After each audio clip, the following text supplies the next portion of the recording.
left the Tomb of Yormorn after defeating the undead dragonborn thing, whatever it was, and picking up the Mace of Coriel and some mysterious tablet with some sort of very nice, some sort of foreign lettering etched into it that none of you were able to read.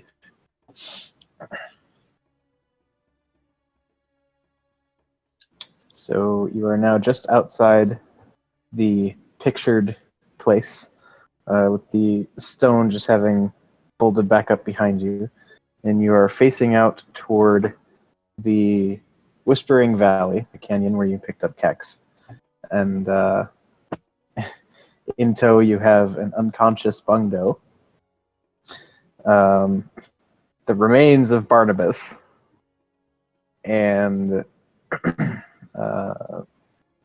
some severely injured but conscious other Blood Mage apprentices. Are they still injured? I thought we took a minute for them to heal. I mean, they healed a little bit, but you haven't. None of you have gotten a long rest or even a short rest, for that matter. So, I guess. Quick question. Yeah. Can you dream while unconscious? I mean, I realize there's like sleeping and dreaming, but can you be like knocked out and dream? I would say it's possible. What do I have to roll to have Bungdo have an enlightening dream? An enlightening dream. Mm-hmm. Well, go ahead and just roll a d20. Bungdo dreams of lightning striking him. Is that enlightening enough for you? Oh. No, I wasn't. I just want to roll a 20. There we go. Some people just want to watch the world burn. I mean, it's Bungdo, dude. Of course. You literally do. He's an arsonist. So yes, as Bungo is lying there unconscious, being lugged back to the Hemomancer settlement, he is just, in fact, dreaming about all these different places that he has been or could go, all while viewing them from over the top of his extended hand with a little flame produced in it. Yes. He proverbially casts produce flame, but he never gets to see the end of it. While we're walking, I'm gonna heal the 2 remaining blood mages for 5 points each for lay on hands. They still have some blood vials too. They do. Are you not gonna heal me any? Nope. Not important. How damaged are you? I have 11 hit points. I'll give you 5 as well. Yay! Thank you. I assume those blood vials act pretty close to like potions, like basic health potions for them. Yeah, I mean, by what you've seen with Ord and his healing, it's reasonably close to that range. Yeah, so they still do have each like 2 or 3-ish health potions of their own. So. Well, they're being frail in battle, so I healed them. Well, getting one banged is not really frail. I mean, how about getting your chest ripped off? Well, all that tells me is they were not prepared. No, they were not. Not for the ass reaming.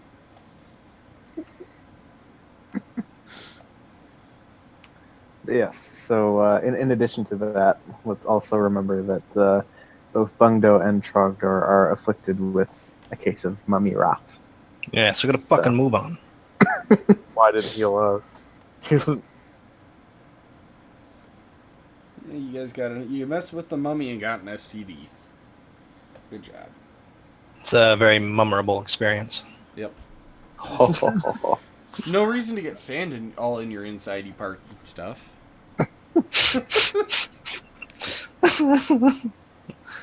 At least I'm not conscious to feel it. Is Bungdo heavier now that he's got sand inside of him? He does feel a little heavier, yes. Oh god. Fucking fat ass. Oh, But I had a level it'd be too. so weird to feel sand sloshing around in your intestines. You mean you don't eat sand? It's No. delicious. And one more clarification, Eric. Is it inside their insidey parts or is it outside their insidey parts? I think It's inside their lungs. I was like in the cavity between the intestines and Yeah, it's essentially like it feels like it's kind of just rolling around in your abdominal cavity. Oh. But not like inside an insidey part, necessarily. It's just inside your entire body. More or less. Ah. Yeah, y'all are fucked. Terribly unpleasant. Yeah. It's like a Like a hemorrhoid walk that in the keeps on park. giving. we should go back to town. Fuck town. We're gonna go back to the Hemomancers thing. They might be able to. That's what I mean. The little town. That is, yeah, Oh. that is the plan. How Yeah, far I'm of a good walk with was it? A few hours or something? Yeah, you're looking at probably 6 to 8 hours on foot, Yeah, we should get going. and it will probably end up getting dark before you return to the settlement. So bear And that in Bungdo mind. can't cast Produce Flame, so. Or light. Although you do know from past experiences that there is a very real chance that Bungdo will wake up at some point throughout this journey. Or well, let's see. No, he Technically, can't. no, he can't. That's He correct. Can't heal. That's correct. Wah, wah. Well. Looks like I'm gonna go jack off till he's heal me. Can I just preemptively take a dagger out and shove it through Bungdo's neck? Put him You could. out. No, I'm not going to. Just to end his suffering. You can certainly try. Roll that one. You miss and cut your own. That would be karma for sure. All right. So yeah, you embarked from the what you now know to be the Tomb of Yormorn. Back, presumably, the way you came. Yes. Yes. That's the plan. All right. So after an hour or so, you find yourself back at the mouth of the Whispering Valley, seeing the number of kobold burrows kind of just peppering each side of the canyon. You don't see any movement or hear anything, so overall it seems very quiet, as the sun is just about ready to set at this point in the day. Hey, So you're... Trogdor. What? Sorry, Eric. No, you're good. You should have Kex make sure that the traps are not re-enabled. Or you should have Cox, sorry. And then here, give him this, and I'll... oh, I never actually got more starfruit. All in the I bag. pull out All a star fruit. Is it rotten? This is being kept in the bag of holding. Watch Yes. the traps be re-enabled because you don't have star fruit, and then it's like everyone takes damage and they grab Bungdo and run back, like run off with them. Like just drag him underground. Yeah, so Maya pulls out a starfruit, and it does appear to be fine. Okay. Cool.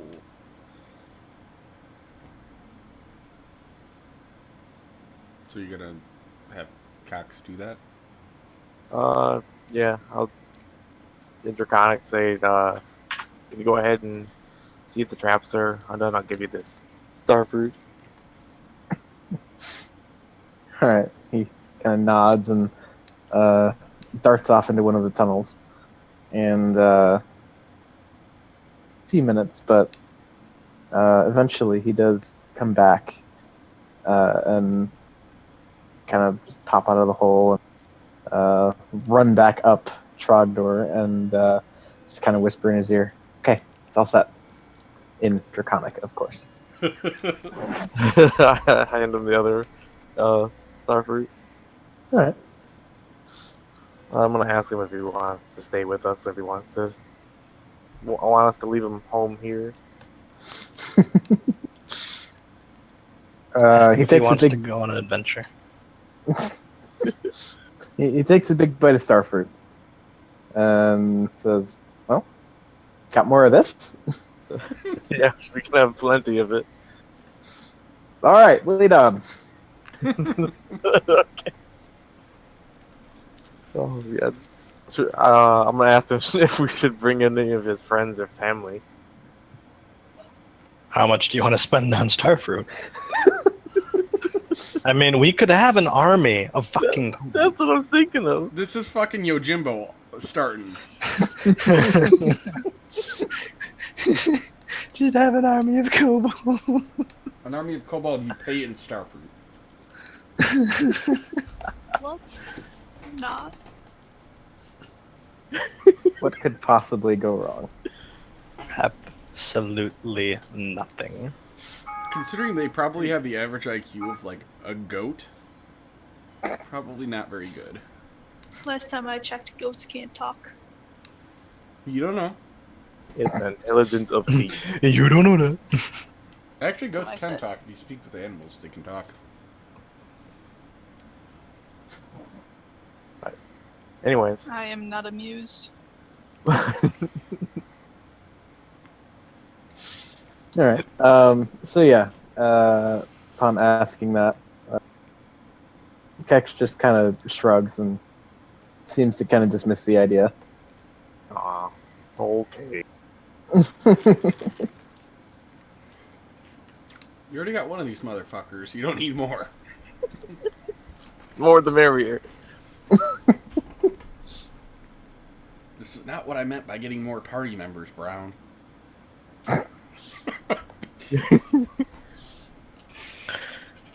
Okay, he's got a solid 12 hit points. I will have you know. Oh, you leveled Right? Oh, is it not 12? I thought it was something else. up? 9. 9. It's Never a mind. armor class of 12. That must be what I was thinking of. Sorry, he has a solid 9 hit points. He's gonna do a lot. I He's mean, useful as Barnabas. he's not unconscious. He could take less than a hit. Better hope nobody hits him for 18. Yeah, God. because that'd kill him. Isn't it if you take double your hit points and damage, you die? Yep. Jeez. Anyway, carrying on. We're in a hurry, right? Yeah. Just move on forward. Okay. And that actually raises a valid question. Are you proceeding quickly, like in a hurried kind of manner, or are you just, going at normal pace in your return trip? At Guys, the very least, a power walk. Yeah, I mean, we're not gonna stop and smell the roses or fuck with the kobolds like we did. Okay. I would assume a fairly expedited. All right. So yeah, that being the case, traverse the valley in a little over 2 hours and emerge back in the expansive desert basin that settlements sit. From there, it's probably 2.5 hours or so back to the Human settlement, and at that point, it is pretty well to night. And don't really see a whole lot of activity in the desert as you're making your way back, and it's actually a quite uneventful trip. So with the stars shining in the sky, you find yourselves once again approaching the settlement. And as you approach, you can only see one or two people who look to have been sort of posted to keep watch over the night. Um, my did we determine my mage hand? It can be visible or not, right? Yeah. Yeah. So, Now, does it? It doesn't have like its own. No, I know it doesn't emit light, but does it glow at all? Or can I make it? I would say it probably wouldn't go. Okay.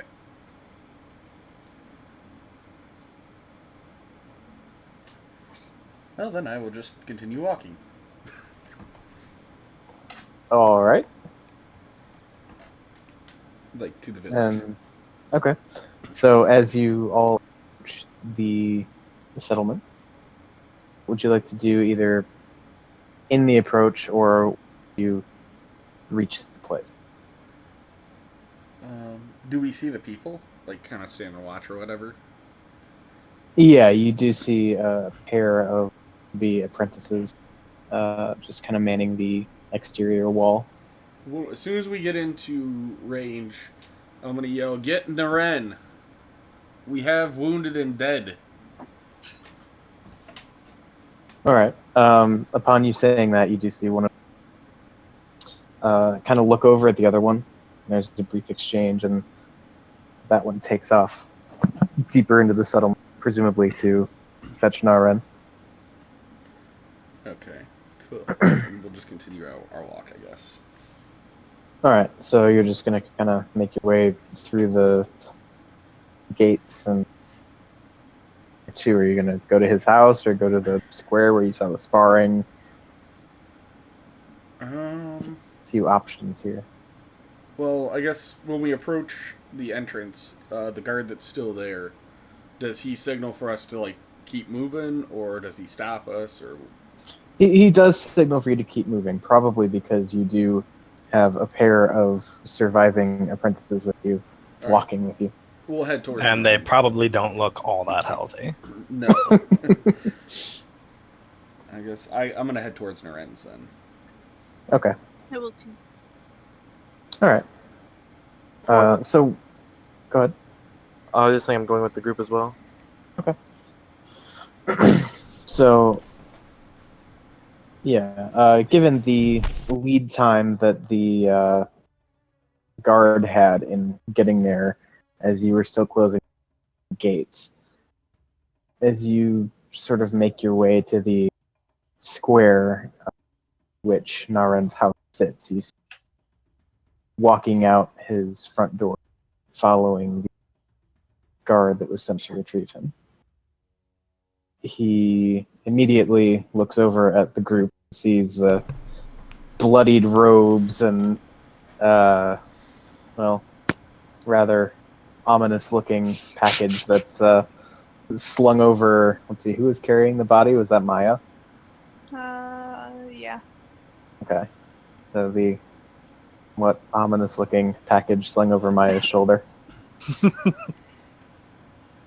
as well as the unconscious gnome. Honestly, I think to carry me, you should have just like tied me to my staff and then like carried me like like one of those vagabond packages, like Could've just shoved you it know, up your like the ass. old like 1950s vagabond bandana tied to his stick. Could have just shoved it up your ass and made you into a fucking puppet. I mean, you could have. You could certainly try. I thought Oh, yeah. Condor was carrying you like a football. I know he was at one point, but that might have been when you were carrying him around the chamber. Yeah. Yeah. All right. So yeah, he immediately starts sort of jogging over in your direction, trying to see what's going on. There's a noticeable sense of relief when he sees his two surviving apprentices walking toward him with. You can sort of see the realization dawning on him as he surveys the rest of the group, noticing the conscious Bungdo and rather large and conspicuous package containing the remains of Barn. So as he approaches, he just says, "What did you find?"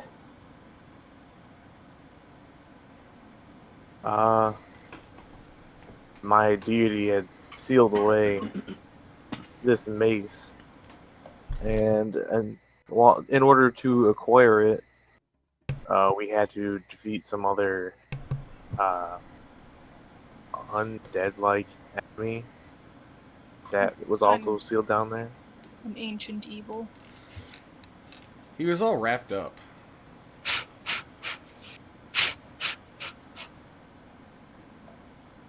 I mean, you just doing rails over there?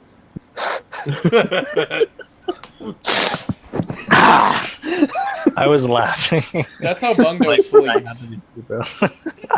If there's anything more annoying than snoring, it's just doing that. That's how Bungdo does it. Alright. I'll gently put the rug down and say, these two have mummy rot and need to be healed immediately. Alright. Naren seems unsure of what this means. I'll look at him. Do you have a priest or cleric of any kind? He ponders for a moment. I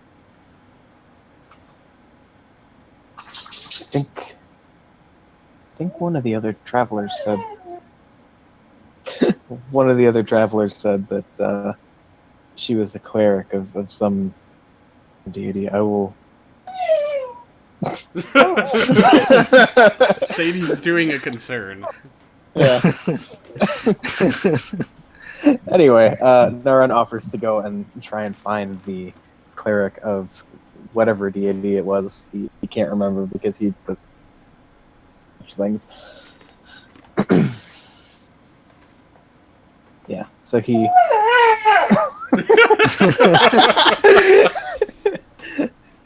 he heads off into town to go and locate that person. With his dog? Totally. Taylor, I'm actually going to write Sadie in. That's fine. Just as a dog companion for the play. And I am recording. So that's it. She's basically a character now. I thought you said an amber corgi. You Not should that I write am her in as an recording. amber corgi. Long, flowing golden locks of hair. Almost amber color. Anyways. Yes. So yes, Naren disappears. Leaves you sort of in the state that you arrived in town in. So as he's off doing that, is there anything that anyone would like? So I he would like left to us unconscious. He cast unconscious. Have a dead body sitting next to me. Are we at his house then, or are we? I'm assuming You're- we're outside of his house. I feel like Yeah. there's a fair few things we should probably be taking care of. You're essentially in the town square kind of thing, just in front of Naren's house. Oh. So looking around, you see his place. You see the square where people were sparring earlier in the day. You can see the general trader for the evening, and a number of other kind of thrown together residences. We determined that it is a curse, right? He did. Okay. Yes. I was gonna say, Curses. if not, I was going to cast Identify on Bungdo. So I can tell well, just so I can tell exactly what it is. But if we've already identified it as a curse, then we're good. Um, yeah, I'm just kind of standing there waiting. Okay. Just holding my guts, feeling the sand sloshing around. It's gotta be pleasant, right? Yep. Yeah, and as you've been walking through the desert, it almost feels as though sand has sort of materialized in there, somehow progressing within you. No adverse health effects as of yet, but certainly not a pleasant experience. Certainly no non-adverse ones. You do not wake up. I'm sorry. Nap time for Bungo. I'm gonna just kneel down onto my knees, like my back straight, feeling like a sandbag.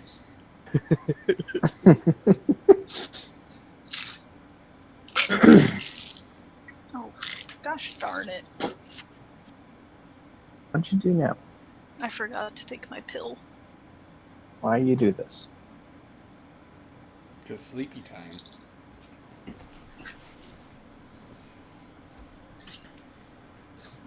All right.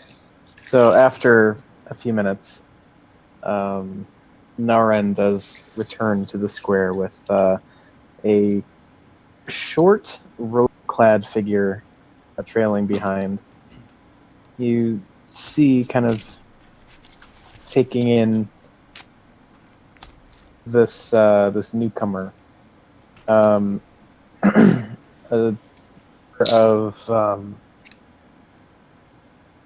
kind of frayed and torn hems and edges and such on the somewhat oversized robes they're wearing. And as the distance closes, you can actually make out that a race that you haven't seen a whole lot of thus far in your travels. Uh, you see before you a halfling female. Huh. Shorter than me, bigger than Bungo. Yes. And sort of looking flush and not really together, which is understandable given the circumstances. You probably arrived in town, somewhere in the neighborhood of 2 o'clock in the morning. Wowie. Such is life when you're a cleric.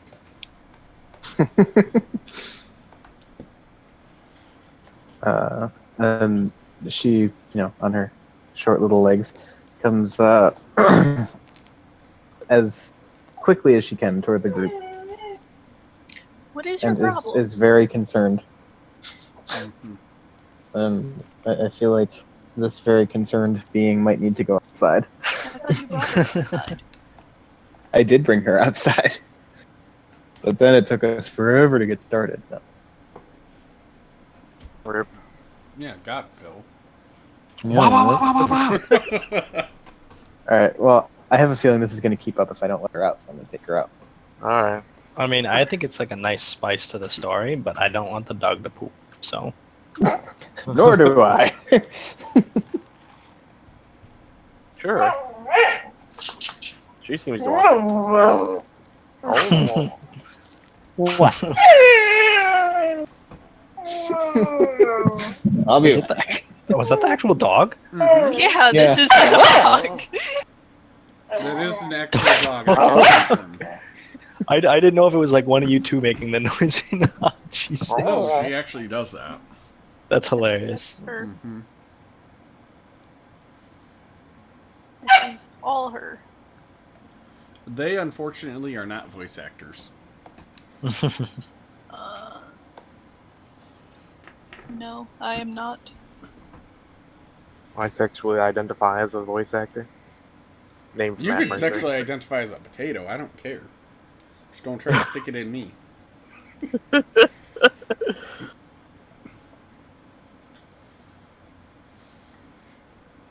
Does that mean hobbits like you if you are a potato? Mm. Do they sexually like me? Are you a potato? I could be. For a hobbit. I'm glad they went extinct. What? What? What went extinct? Hobbits. They're extinct. Aww. Why? I don't know, just like elves. Have you ever seen an elf? Oh, are you talking about real life? I thought you were talking Yeah. about the D&D world. No. Hobbits, elves. I think they... It'd be We cool if they actually were. live in like a far advanced Middle Earth. Mm-hmm.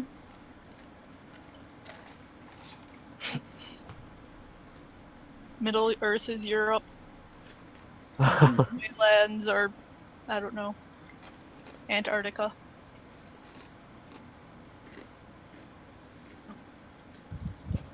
Okay.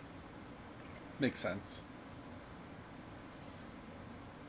I assume everything I read, either on the internet or in text, is true. It is. It is.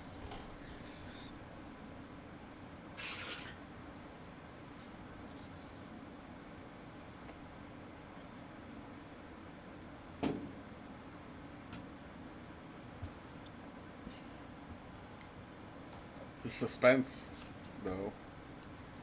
Is it killing you? No, I'm fine. I'm not dumb. I didn't get hit. I'm kidding. Did you see what I said? The Earth is flat. So you believe it? I can prove it.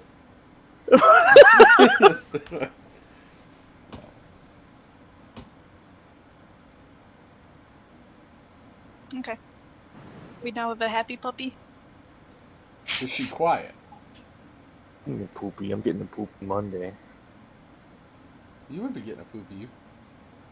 Well, I'm not. Tiffany. She What would kind? be getting a puppy. I don't even know.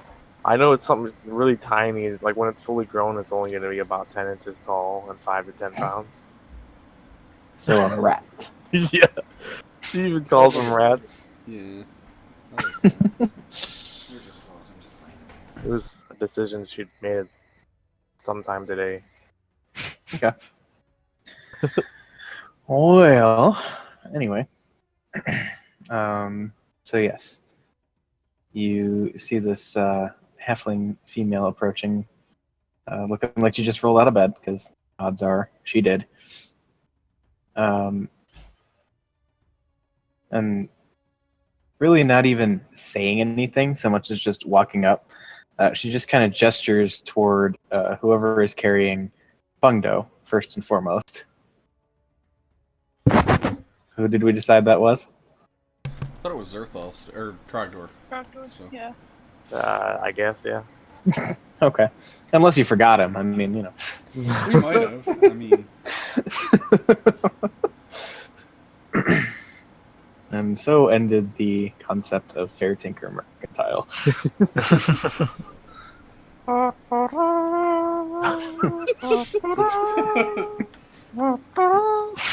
however, Togar takes the idea, patents it, and makes millions.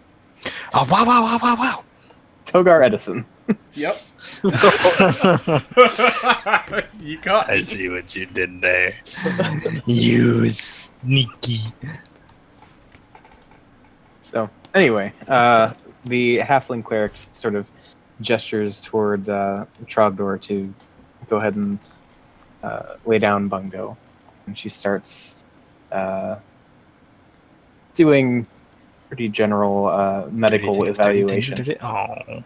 I'm going to lay down next to him. I will. I'll step up and say, they both have a curse, I believe. Called mummy rot. She pauses and looks up at the two of you like, how the hell did you... Never mind. Don't ask. And goes back to just essentially evaluating what shape they're in at the moment. And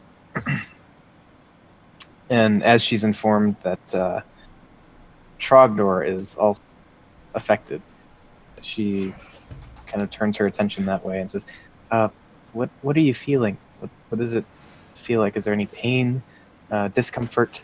There's a lot of sand inside of my stomach. I see. At this point, I want to step up and say, "Can you cure him of being a dragonborn?" And then I'll just fade into the distance, like into the darkness.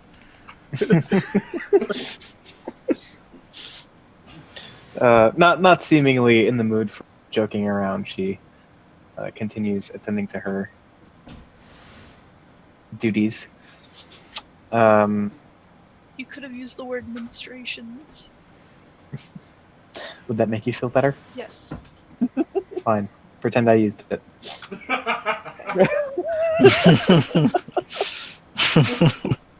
That's hard. That's harsh.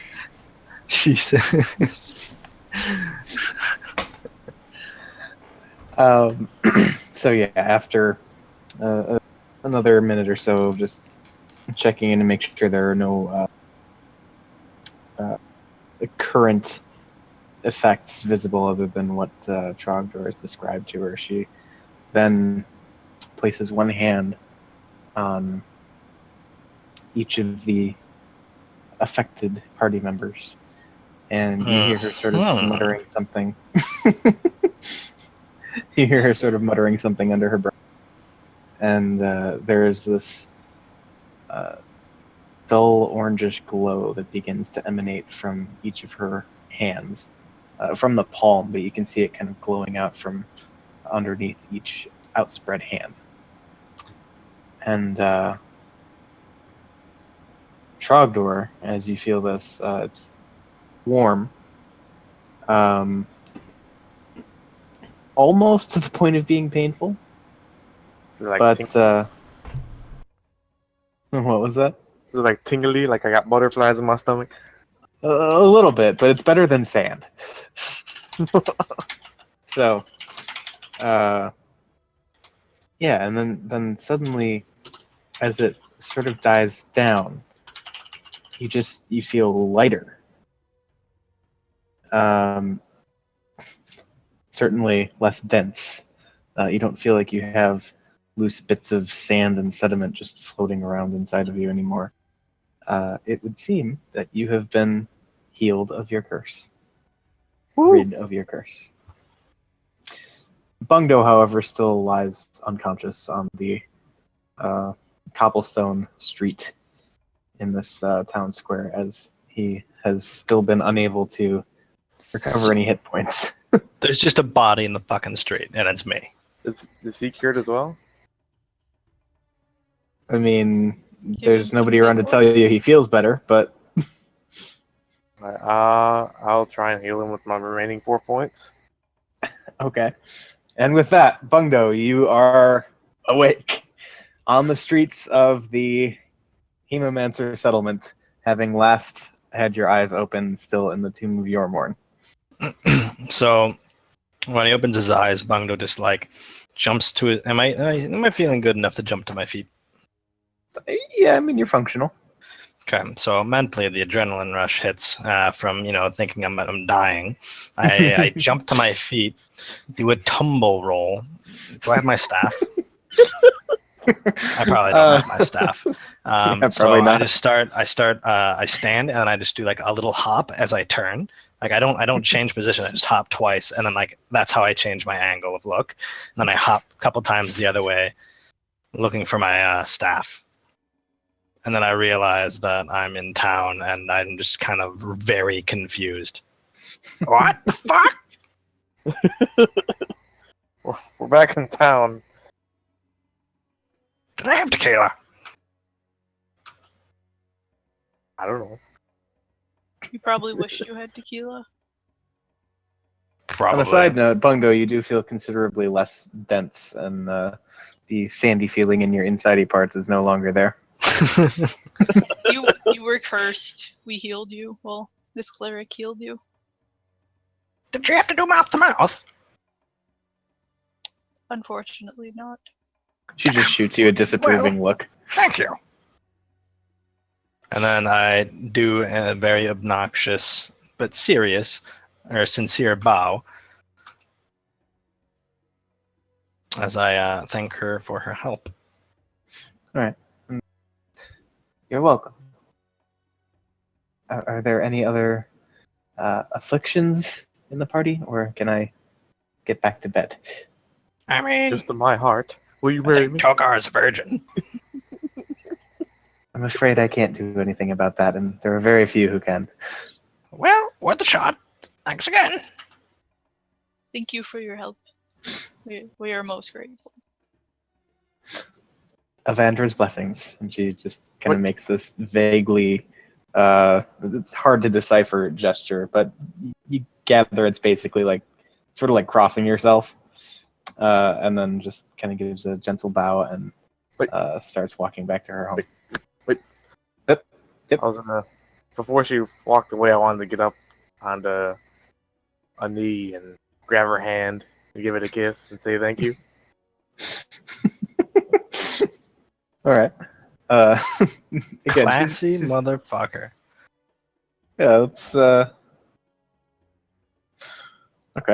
So yeah, you do that just as she's getting ready to sort of turn around. She's already like made the gesture and she's getting ready to go back to wherever it was she was asleep. And she's like, "Oh, um, you're welcome." Yeah, just continues back. Maybe Like to maybe a walk her little. Is this a thing? home. Yeah. All right. Uh, so are you gonna like follow her or try to walk side by side? I'm gonna try and walk side by side. Okay, so there's this like, how tall is Trogdor? 6.5 feet tall. Jesus Christ. All right, so you kind of have to do the like dad walking with young daughter thing. You're kind of like partly hunched over if you're you're gonna try to even like put a hand like guiding her on her shoulder or anything. Um, Pick her up But- and put her on the opposite shoulder of Kex. Jesus. okay, go ahead and make an athletics check.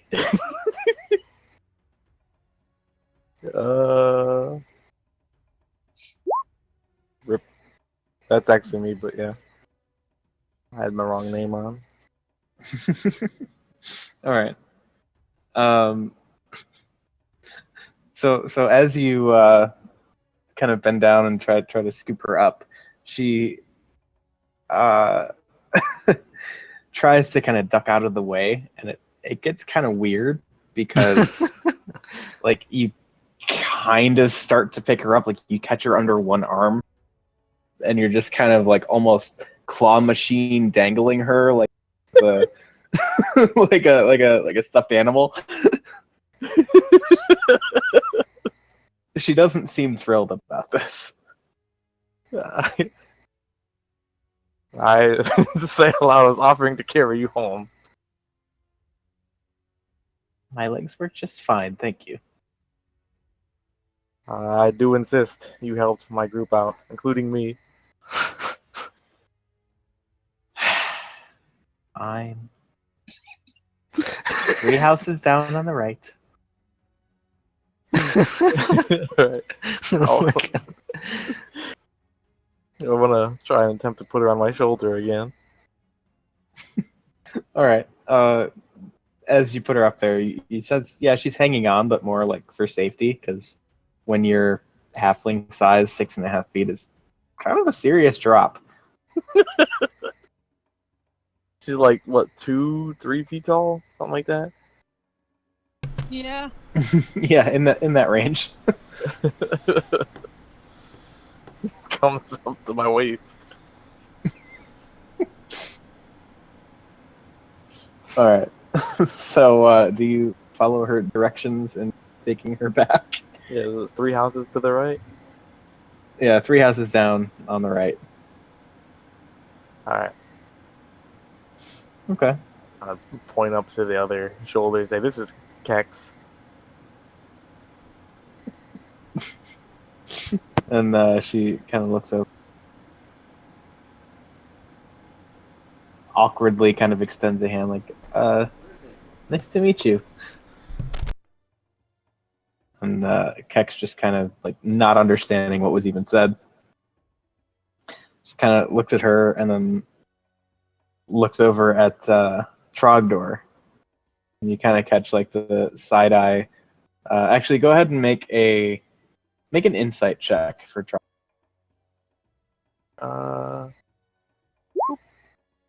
God damn it. Okay, he just kind of looks you in the eye. I guess I look back up and say in Draconic, what's wrong?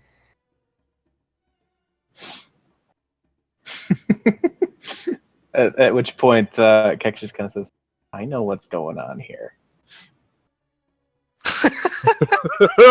Clever girl. I nudge Bungo. Kex is a boy, damn it.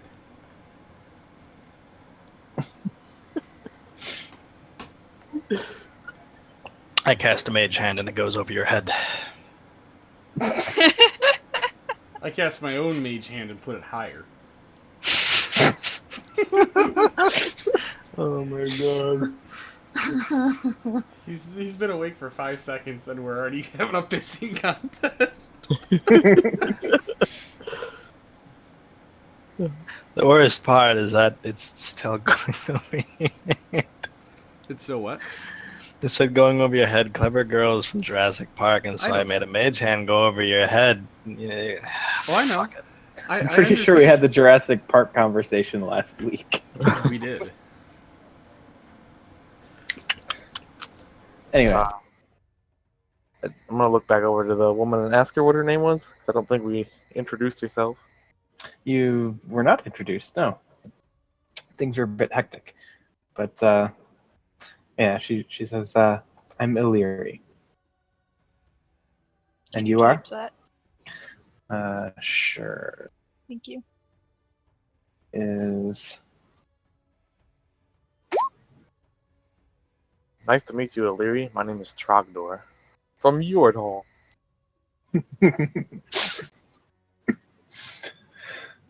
and she again just kind of awkwardly smiles and nods and says, "Nice to meet you."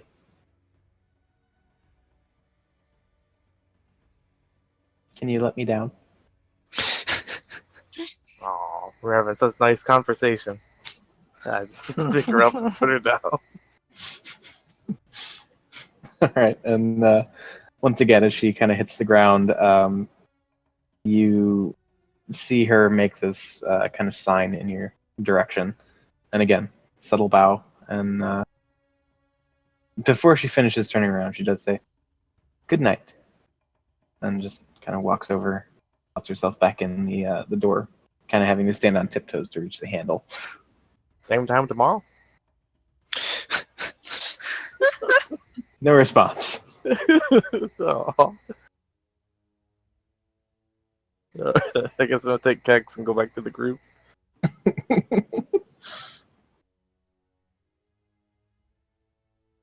All right, and as you're walking back, Kex kind of like gives you the elbow to the ear, because that's where his elbow reaches, and you could swear he kind of gives you the like double raised eyebrow, like Ask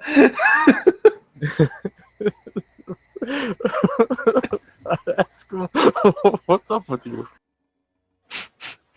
shrug. What, did you want her?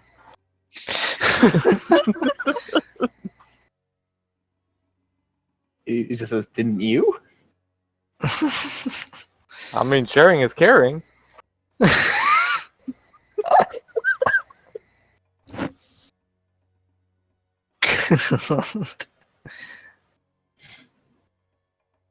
Yeah, he just kind of giggles. That's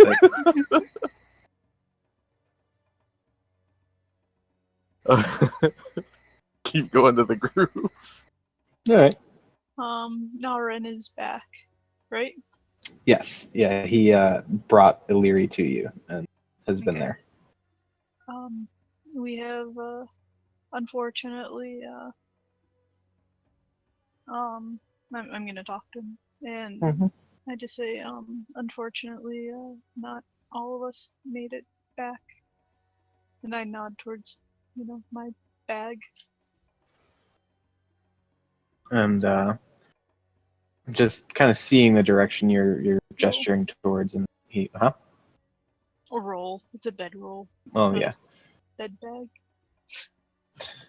but yeah, just kind of seeing what you're motioning towards. So it's Barnabas then. Yes. You see him just kind of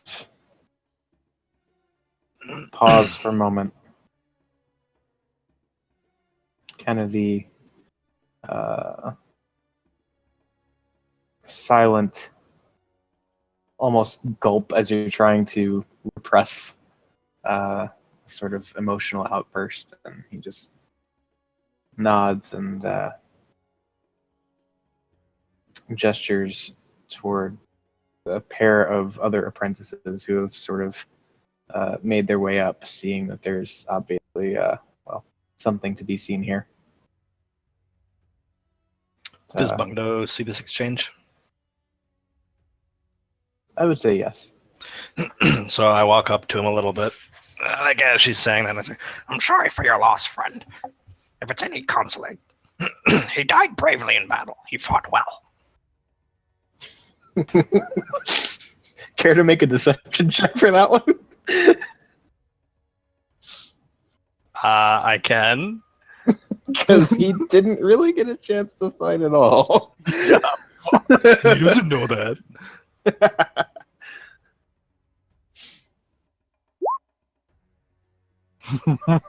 Oh God. I mean, I figure it's probably a pretty low. I think Eric rolls against it, but it's whatever he wants to do. Either way, he doesn't. It doesn't really seem to be a point of discussion given the circumstance. But yeah, and he just kind of motions toward the two who have approached to just take him off somewhere. They very carefully pick up the bag and make their way off down one of the side streets. And you do see looks to be a larger building off in that direction. Its purpose isn't quite clear, but they seem to be heading in that general vicinity.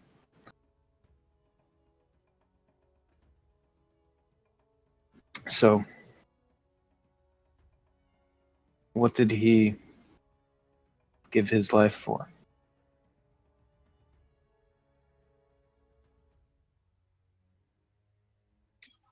We were fighting this ancient evil, and he attacked. And unfortunately, it did not end well. However, this ancient evil has been vanquished for all time. And what do we know? What has been gained other than this being that until earlier today we knew nothing of and were not threatened by? What? The warding around this ancient evil was almost completely deteriorated. It would have been very soon when he would have been able to escape. We also have a more powerful weapon that was locked away also in the tomb. We can show you where the tomb is. There were some writings that we did not know how to translate.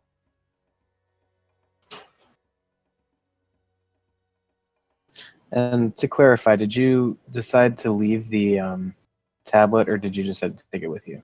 Oh, I have it the with me. tablet. Oh, okay. Okay. Yeah, that's what I thought. And- I just wanted to check. Yeah. Okay.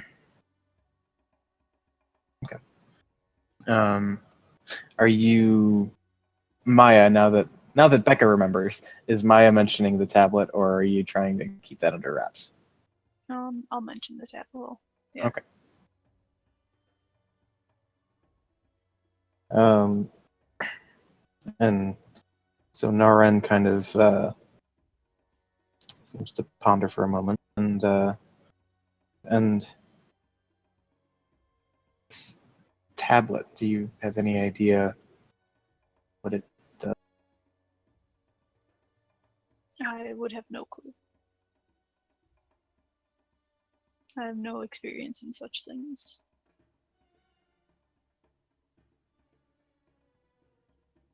Okay. So he, again, just pauses for a moment. Well,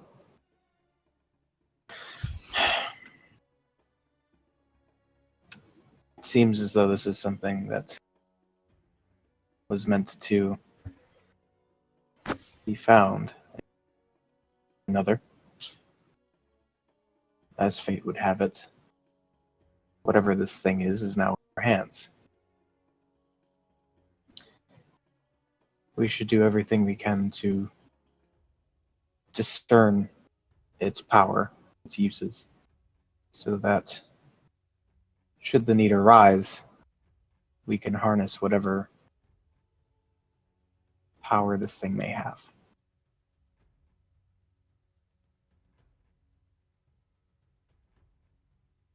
And he sort of looks over at Bungo, or at least in casual discussion, has kind of mentioned his, at least a small bit of his background. Probably not a ton. You didn't tell him like your life story, I imagine, but he's at least gathered that you are a somewhat learned individual. Bungdo? Yeah. Indeed. And so he looks over at you and says, would you have any idea we could even send this to or request assistance from to learn anything? Well, I know of some people back in my gnomish homeland that might be able to help, but they're far, far away.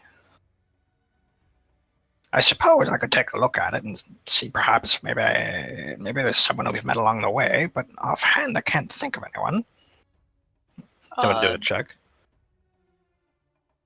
Someone at my monastery might be able to help there. The people have come from everywhere there.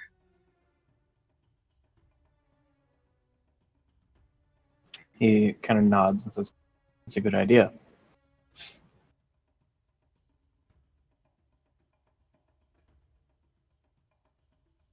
Ultimately, given that you are the ones who retrieved this tablet, or whatever it turns out to be, you should be the ones to decide who is consulted on it and is trustworthy when it comes to knowledge of its existence. But please do keep me informed. Could prove to be invaluable in the coming conflict. I'd say, oh, are you talking about this tablet? And I pull it out. as that you're tablet. as you just walk back, still kind of jawing with Kex about the pretty halfling lady. Only heard the last 10 seconds of the conversation in character. All right, and I would say for this, Bungdo, you don't even have to roll to see that, because mind you are seeing this tablet for the first time. All right. This is clearly an ancient, at least a dialect of Celestial. Oh, I see. Okay. So I see the tablet right now. Not now that it's being held out, like, oh, you mean this? Well, I don't know how big it is. Yeah, it's reasonably large. I'd say it's probably somewhere in the 2 by 3 range. Oh Christ! Okay. 2 foot by 3 foot. Holy crap, that thing's huge. Yeah. That's what she said. I thought it was gonna be like maybe the player's handbook, but thicker. No, it's pretty sizable. All right. Okay. So as it's being held up, Bungdo sees it. I assume, yeah. Mhm. Bungdo just kind of looks at it for a second before realizing that, like, he can make out some of the words, like, wait a minute, let me see that. And then I just like reach out my hands and kind of waggle them, trying to get Trogdor to bring it down to my side. Oh God, it's basically as big as me. It is. I'll gently set it like the bottom end on the floor and kind of have it stand on the ground, kind of like a tombstone. Okay. So as this thing is just like chilling there, like a wall next to Bungdo, he Mhm. kind of looks at it and starts trying to read it. Anyone have any paper? I have paper. Okay, so I take the paper from Maya and I start writing down anything that I can make out. Okay. There are a number of sections that have worn past the point of at least easy recognition. But generally speaking, what you can gather is that this tablet was once used, or well, actually, in a time long ago, this tablet was quite often used as part of a ritual for reaching something called the City of Doors. Oh, Bungdo wants to go.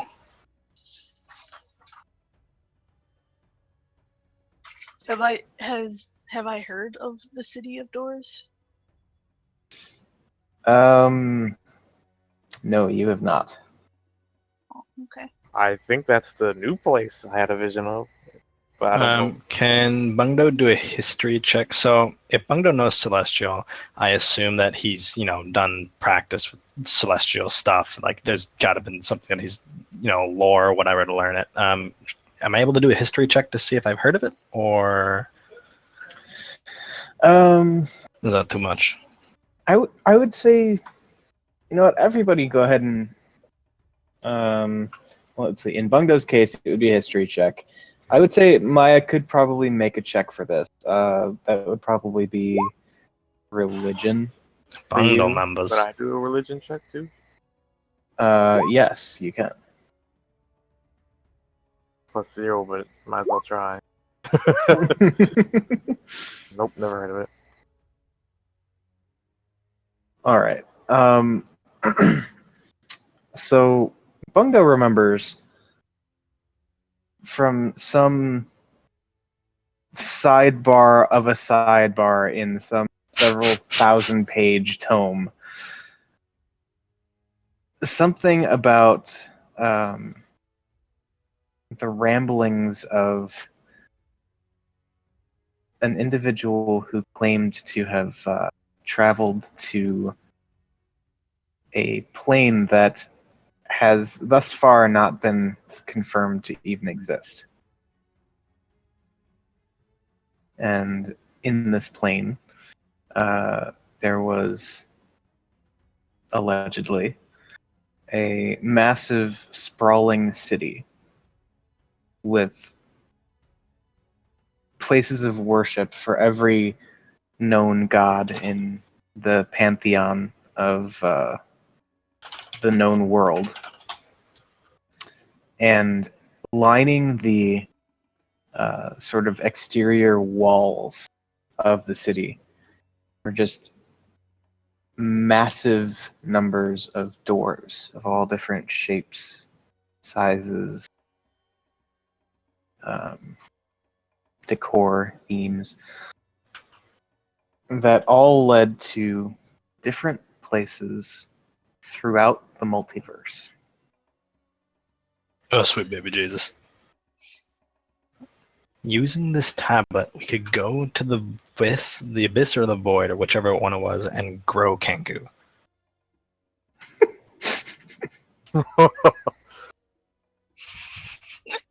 That's awesome. Of course, that's the first thing you think of. Look, Bungdo is a man of profit.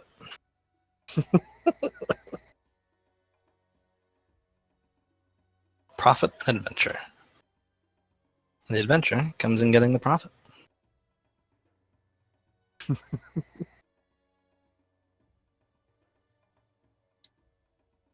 Okay.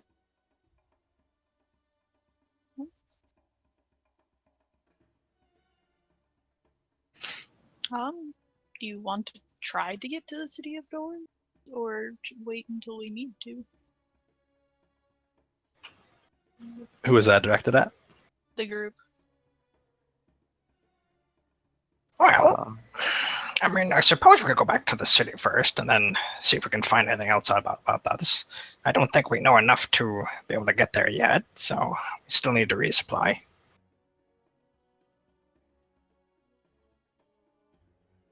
Okay.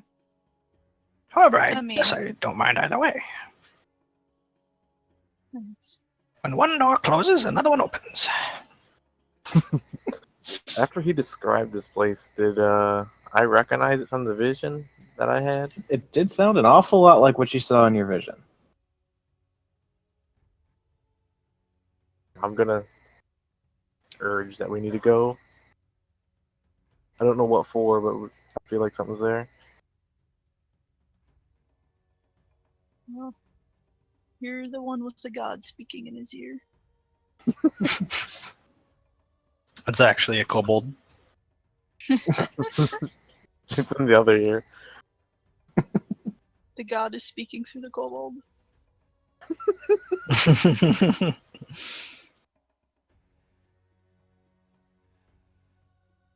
Okay, well, we should get some rest.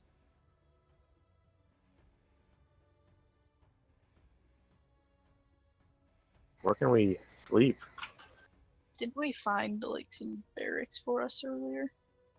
Yes, Naren had extended the use of the essentially dormitories to party. And the dormitories are about blocks walk from where you are right now. Another large building in sort of the outer reaches of the settlement.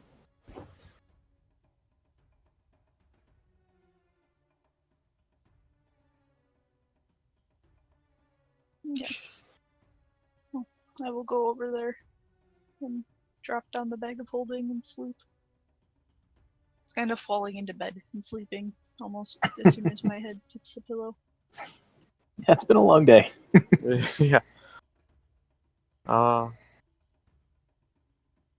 Yeah, I'm gonna go to bed. Put is there like a bed and like is there just a bunch of beds next to each other like in an army barracks? More or less, yeah. I'm gonna put Kex on the top bunk. Kind of like old school dorms kind of thing.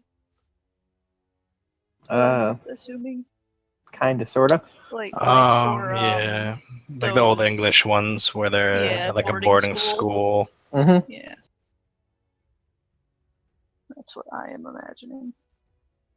I'm gonna put Kex on the top bunk. Unless there's no top bunks, then I'll put him on the bed next to me. I'm gonna Now, slam it when you over. say on the bed next to you, do you mean on the same bed next to you, or on the next bed over? Sure, same same bed. If All he's right, so comfortable with it. like a scaly draconic teddy bear, you attempt to plop Kex down next to you to sleep. Nighty night Kex. He looks at you questioningly. More starfruit in the morning. All right.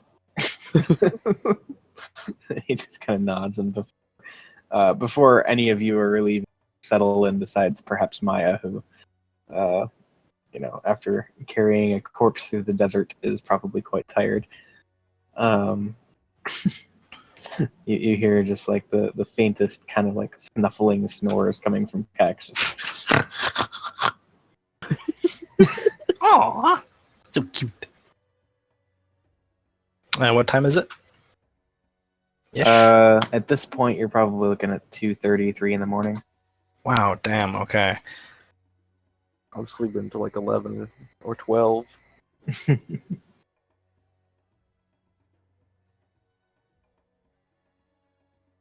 Is Naren still awake?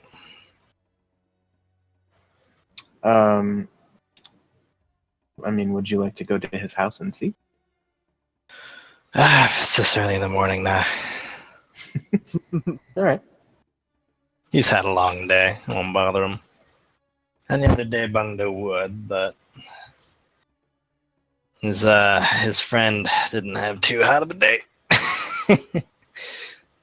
This is true.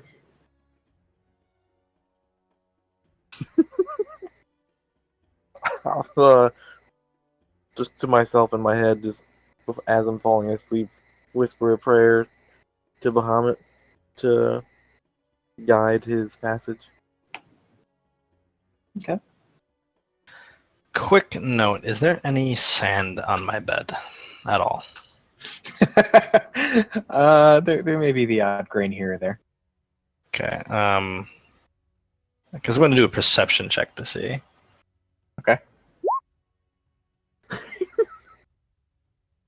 I mean, there might be like you probably don't notice until you get in bed, but then you feel kind of the grainy texture against your face as you put it down on the pillow. Okay, Bungdo freaks out a little bit, jumps up and jumps off the bed, brushes himself off, and just kind of shudders, and then starts frantically brushing off the sheets. All right. Once all the sand's gone, he gets back into bed. Okay. Duly noted. Is that a thing? What? Is it like some part of aftermath of the curse, or are you just panicking because of the curse? You don't know.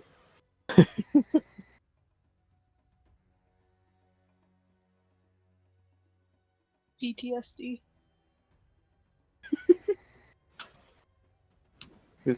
His butt's a flesh wound. Get over it. Yeah, it's just your insides turn into sand. That's no big. Just another day in the party. All right. So, anything that anyone would like to do before nodding off to sleep? I mean, I'm already asleep, so Yeah, there's that. Attune to my weapon. Okay. By sleeping with it. And the That's tablet. quite a full bed. The tablet's here too. All right. Yeah, you all kind of drift off to sleep in the relative safety of the laboratories, Chemomancer settlement. Given recent experiences camping out in the desert and all that nonsense, quite a restful evening, especially given the exhausting activities of the previous day. After taking your long rest uninterrupted, regaining all of your hit points, sort of to 8 or 9 hours later, at which point it's nearly noon. I want to wake up at my 6 hour mark and do stretches and stuff. Okay. The next 2 hours. All right. Stretches and meditation. Okay. So are the stretches an in-character thing, or do they actually have like some benefit for your character? They're just my character thing. They're not no benefit. RP for the win. Yep.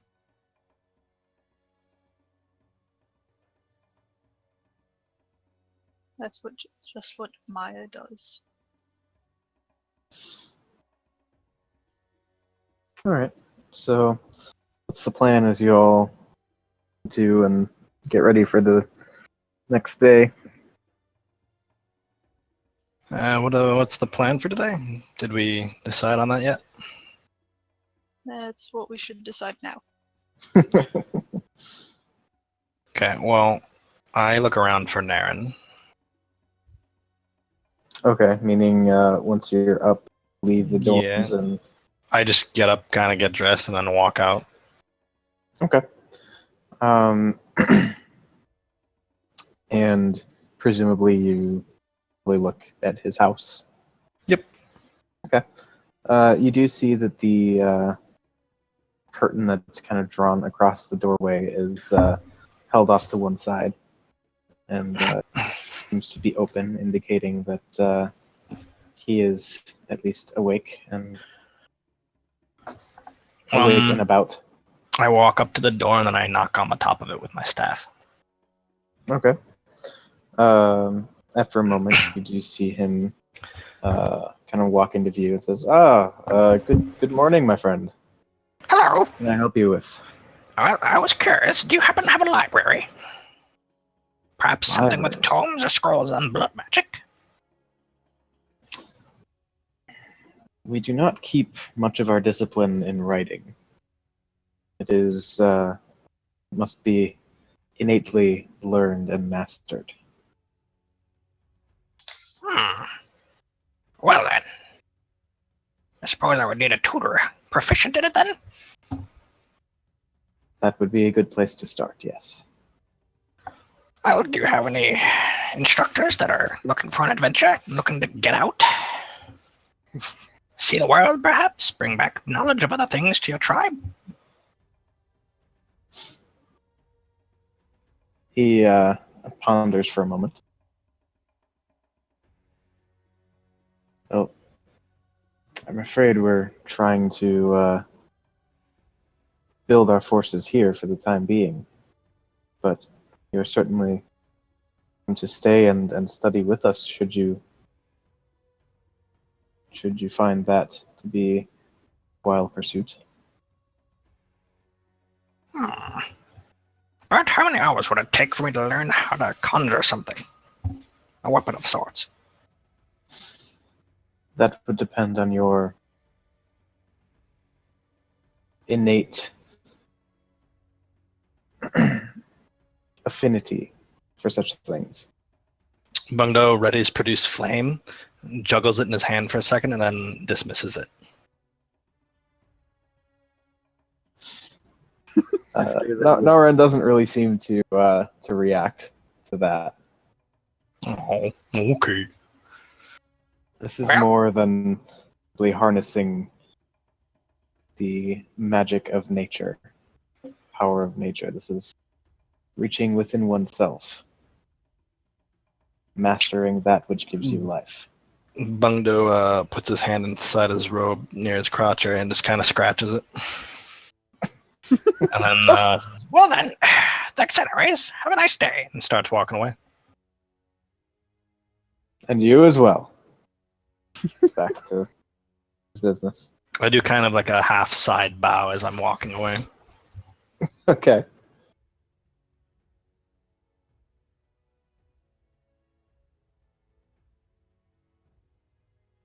About everybody else. I mean, where's everyone else going? I am generically doing what everybody else does. Indeed. Yep. Do we all share like the same big ass bedroom? Probably. Yeah, it was like a it was like a kind of like a barracks type setup. Alright. So there were probably upwards of a dozen beds in the same. Yeah, I just wasn't sure if it was everyone could be in it or if it was separated by gender or anything like that. You didn't really see any indication that it was by gender. Alright. I'm gonna try and sneak out of bed so Kex doesn't wake up. Okay. Go ahead and make a stealth check.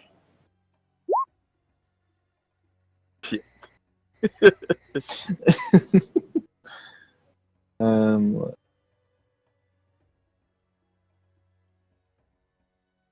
all right. So yeah, you seem to get out of bed without waking him up. For the 4. I want to go over to Maya, wherever she is in the room, and then ask her if I can have a couple star fruit from the bag, and I'll put some gold in the bag of holding. I just nod towards the bag of holding. I'm gonna take 3 star fruit out and put 5 gold in. Okay.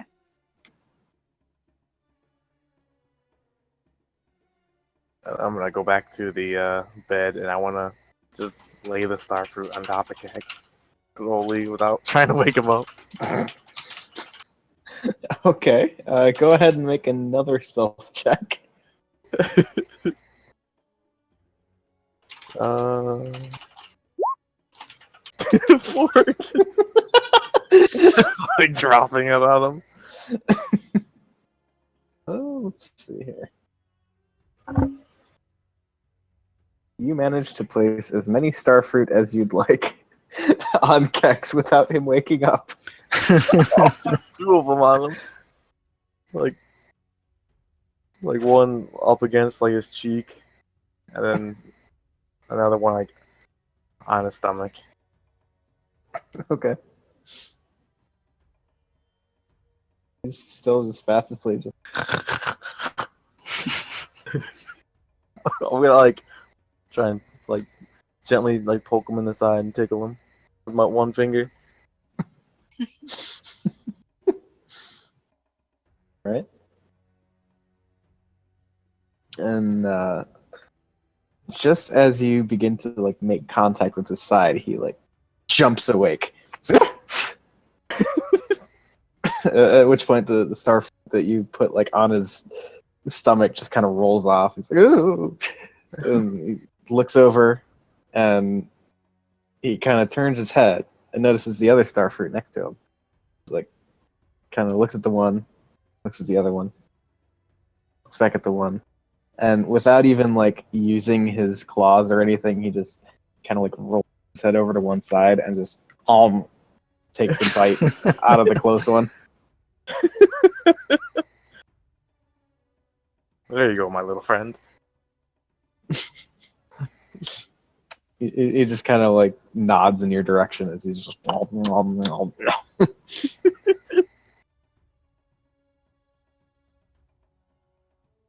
Uh, where should we go to figure out more about this door? If we go to Strasa, they have a library, I'm assuming.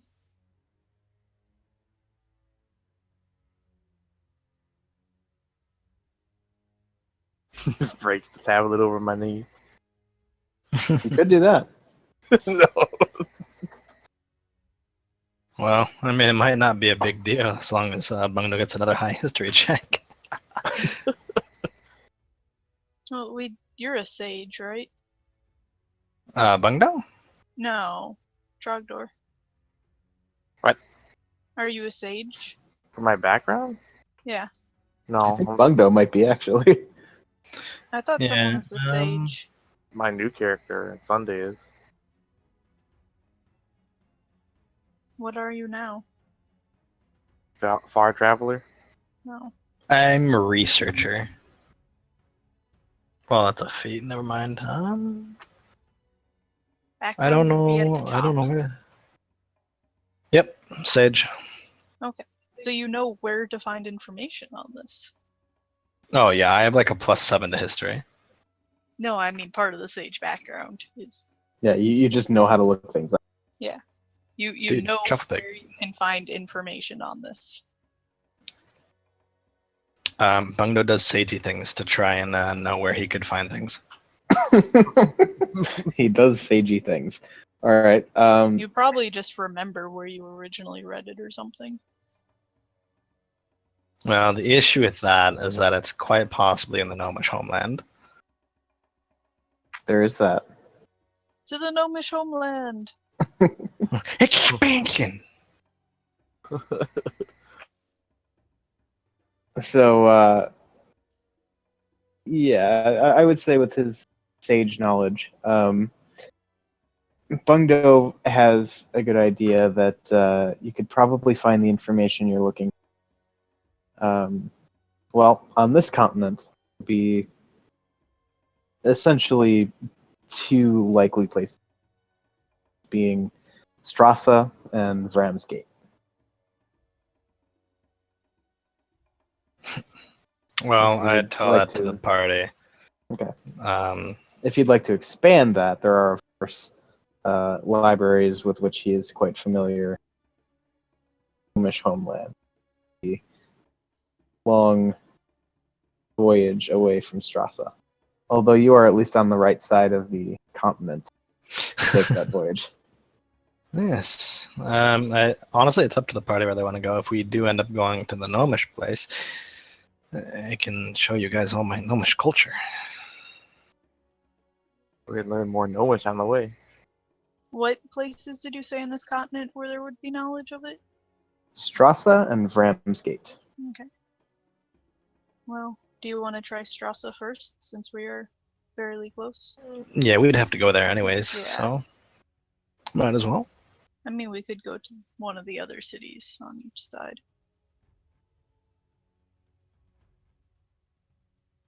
I mean, what city are we near on the east? Are we on the west?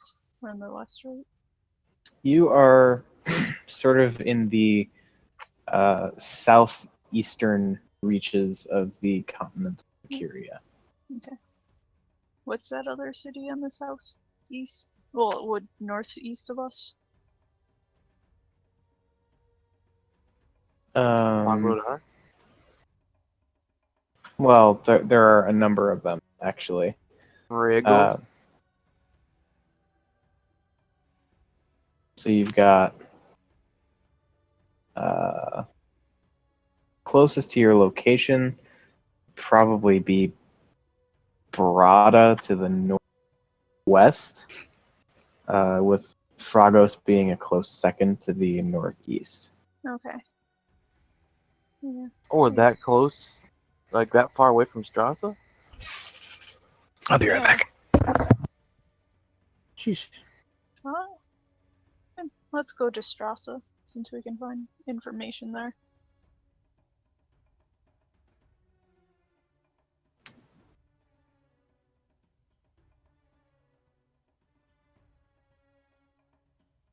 Amazed at why, like doors and stuff I was opening with my holy symbol. I want to hold the new mace and holy symbol up to the tablet, like wave my arms around it. All right. Yeah, you don't really sense anything from the tablet. Did I ever I become attuned to it or my mace while sleeping? Yeah, you are now attuned to the Mace of Coriel. The tablet doesn't seem to be attunable. All right.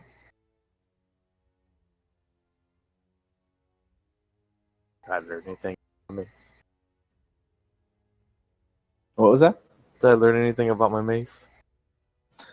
Um, well, you certainly feel a connection with the previous users of it, one of whom you kind of remembered as you drifted off to sleep was, in fact, the paladin Oriel. And thinking back on it, could very well have been who that statue was of. Tomb prop, the paladin statue that was kind of looking the sarcophagi in that. Hmm. And actually, go ahead and make a history check. I know this has been going so well for you lately. Shit. Oh, what's with all the sixes? All right. Yeah. At least it's not a 4. All right, I'm back. Sorry about that. It's all right. Yeah, she's right though. You are moving up in the world. It's better than a 4. So yeah, that's about what you got. Damn it. Just say aloud. At some point, we should possibly go back to that tomb we were in yesterday to inspect that statue. Doesn't have to be now, but some point in the future.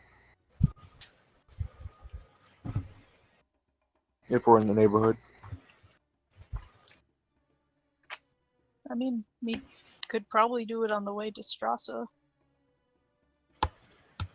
Or I guess we may be back when we find information. Mhm.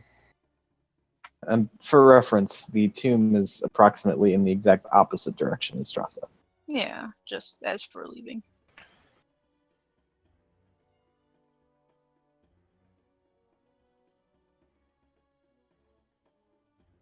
I guess we should. Where's Togar at? I was just assuming he's probably in the barracks with us. Drooling over the daggers. Look at him. Why are you being so quiet?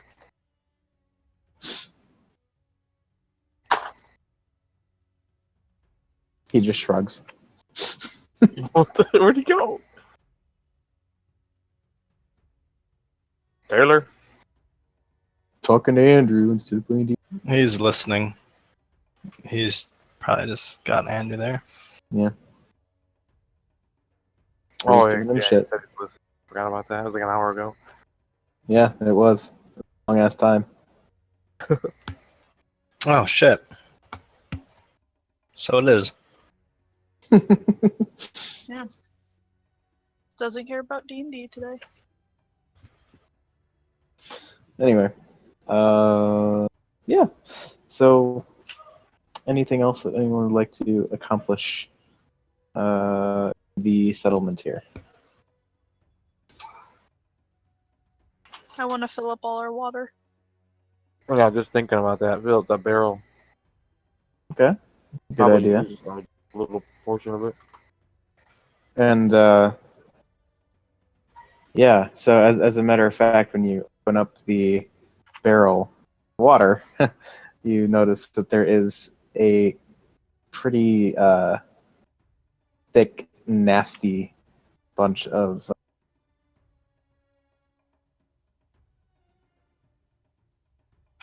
What? You cut out. Or wait, sorry, because did you manage to wedge that in the bag of holding? I thought that's where it was before because I wasn't holding it the past few sessions. Yeah, that's right. So never mind. No mold. Water is fine. I had the jerky in Yay! my Yeah, the jerky was pretty fucked up, bag. as was the mead. No. But we still have water. Yeah, that's right. 'Cause I remember you like stretched the mouth of the bag of holding around the water barrel, just barely able to fit it in. Yeah. Okay. So yes, you refill your water. Anything else? I want to ask if they have any star fruit. Okay. You just walk up to some random on the street and say, "You guys have any star fruit?" Yeah. Well, I ask first person I see, and then if they don't know, I'll ask if they know anyone. All right. Good drug dealer. Spice. Yeah, so you walk up to the first person you meet on the street, and they seem entirely unfamiliar with what you speak. Aw.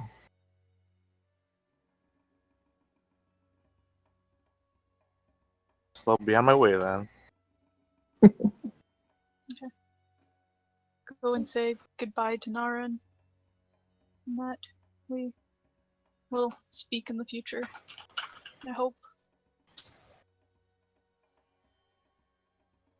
Let's see.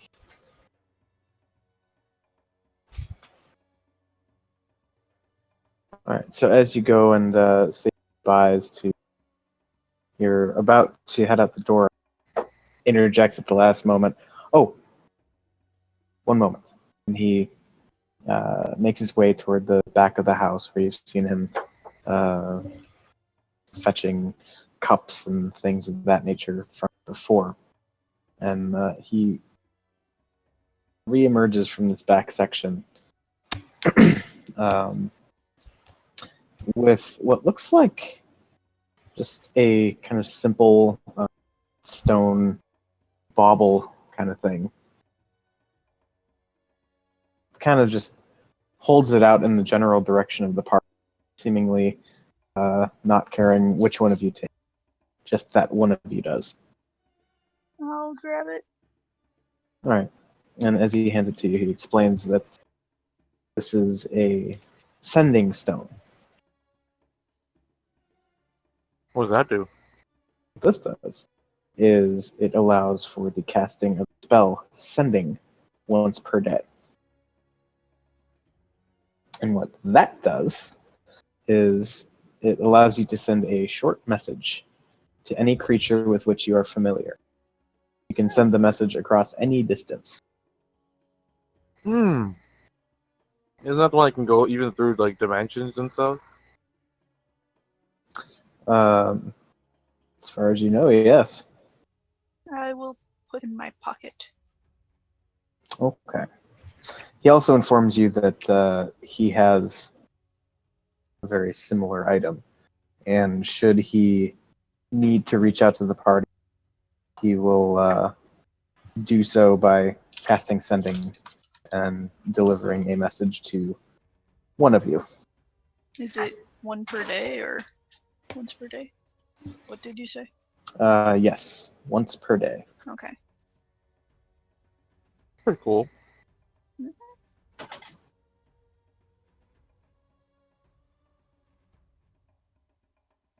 Is it to anyone, or do they need an orb of sending also? They do not need a sending. The only stipulation is it has to be a creature with which the caster is familiar.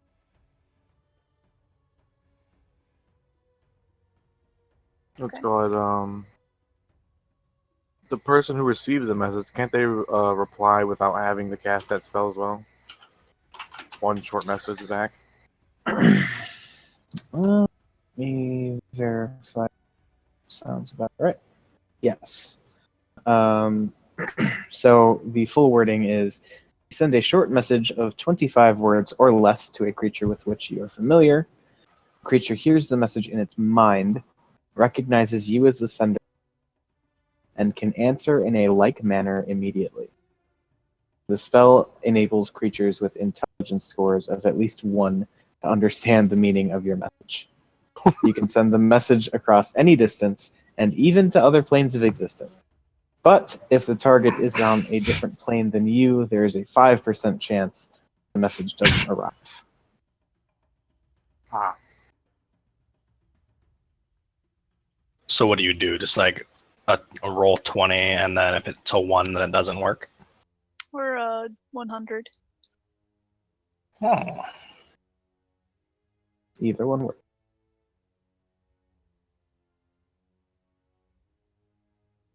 But yeah,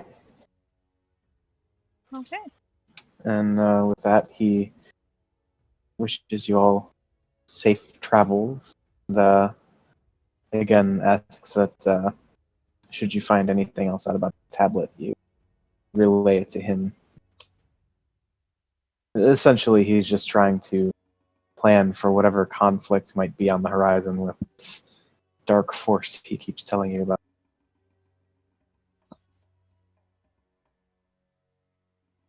Hmm.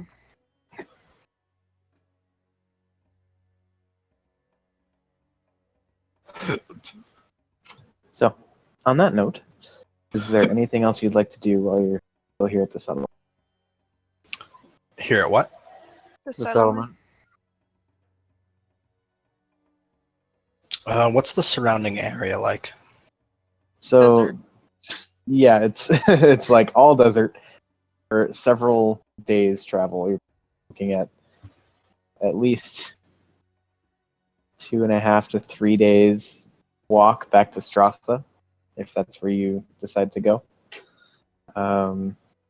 You'd have to traverse the desert basin in which the settlement rests, climb back up the gradual slope you came down to enter the basin, then traverse a long stretch of just rolling sand dunes before finally reaching the road that south from Strasa to the cities to the north. Eric, Yeah. you're squeaking. What? My chair is squeaking. Oh, But yeah. Well, stamp it. Screwed. So yeah. Anything you'd like to do before embarking on this 3-day journey back to Strasa? Mungno wants to look around outside the settlement and see if there's any herbs or cacti growing. There are some cacti growing, along with some very dry, like kind of scrub brush kind of stuff. wacky jacky. But nothing I would recognize like as an actual herb with uses. No, not really. All the black grass. In the middle of the desert. Yup. Just fields of it. Mungno goes up to a cactus and just starts like knocking off, like picking off the spines, and then Okay. cuts it off and flips upside down so like none of the juices get out. And Okay. I think I have a cloth. Retroactively, Eric, all I wanted to do was, before we left, I want to go to the shop and buy, like, 10 vials. Yeah, I guess I just carry it. Okay. So your 10 vials would cost you 15 gold. That's fine. Alright. Actually, what I do is I tie it to my staff Okay. in preparation for the journey. Alright. To make holy water, do you have to use a spell, or do you just like a paladin or a cleric can bless it? So essentially, there's not really something in the like the PHB that allows you to do that, Oh, but in a similar style to what I've seen done by like Matt Mercer or whatever, so you could probably spend several days. It's essentially like a crafting process. You wouldn't have to spend probably be in the 3 to 5 day range to effectively bless a vial of holy water. just a vial. Yeah. I couldn't like carry the jug on my back and bless it through my back while we walk. It's probably a bit more involved than that. Oh, okay.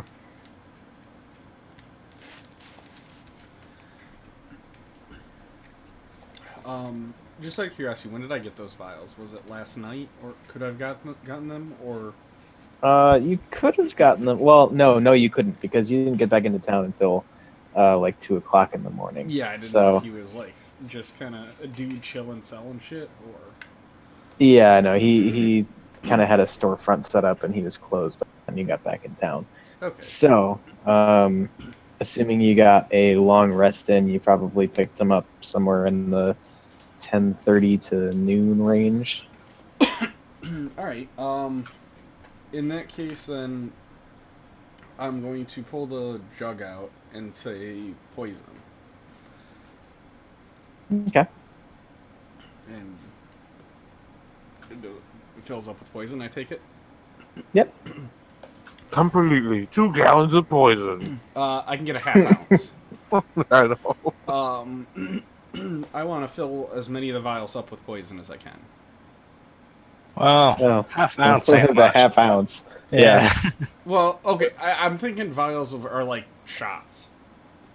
That's What would be a half a shot? Okay. 1 shot's an ounce. Oh, that's right. Yep. Okay. So yeah, I'll fill that up then with like the half up with the poison. Okay. Just remember, tomorrow we need that for water. I know. We That didn't should be get. good. That barrel is 10 gallons of water. Yeah, I was just saying we didn't get water. Yeah, we got water, but that will like we can have more water. Yeah. It's kind of very dry out, Okay. Oh, whatever. and we'll be exercising all day. Okay. I guess let's head out then. Yeah. Okay. So just to confirm, the plan is to essentially retrace your path and make it back to Strasa. Yep. Mm-hmm. All right. And learn Gnomish on the way when we can. I don't Okay. know. I think that's a waste of water.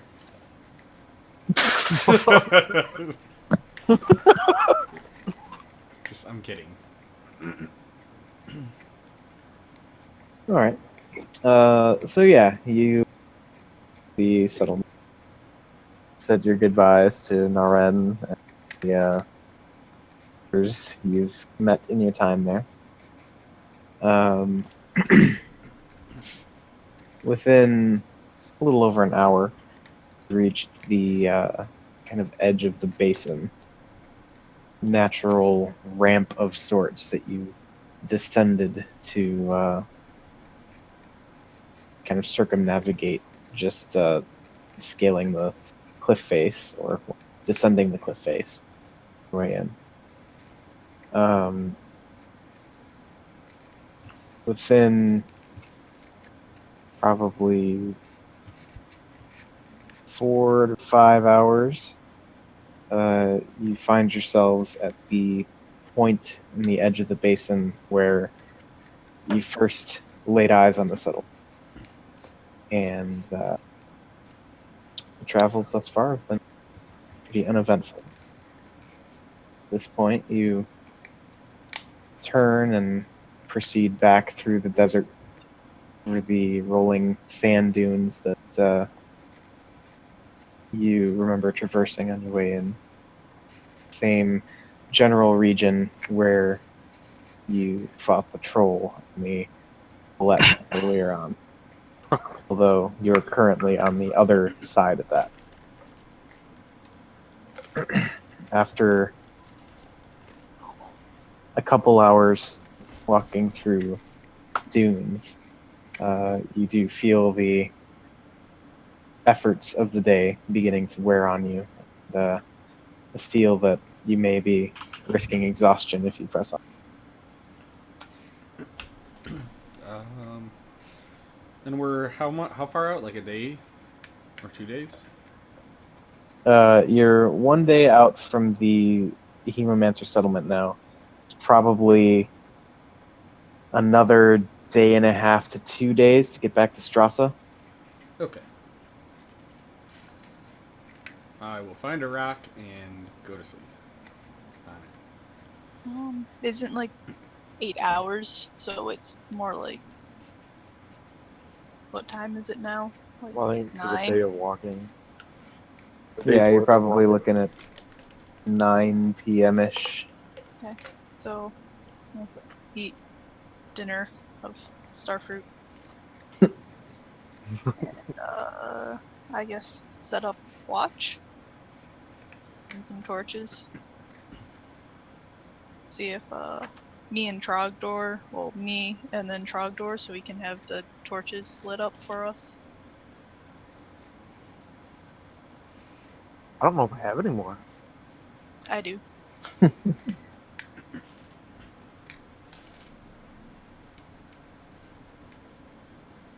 Oh, by the Yeah. way, how much does that tablet weigh? Let's see.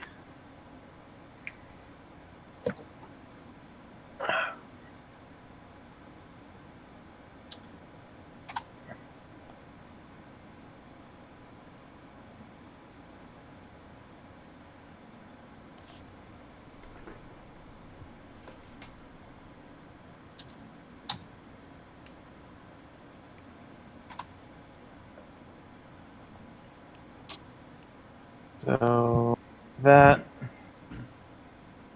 you're probably looking at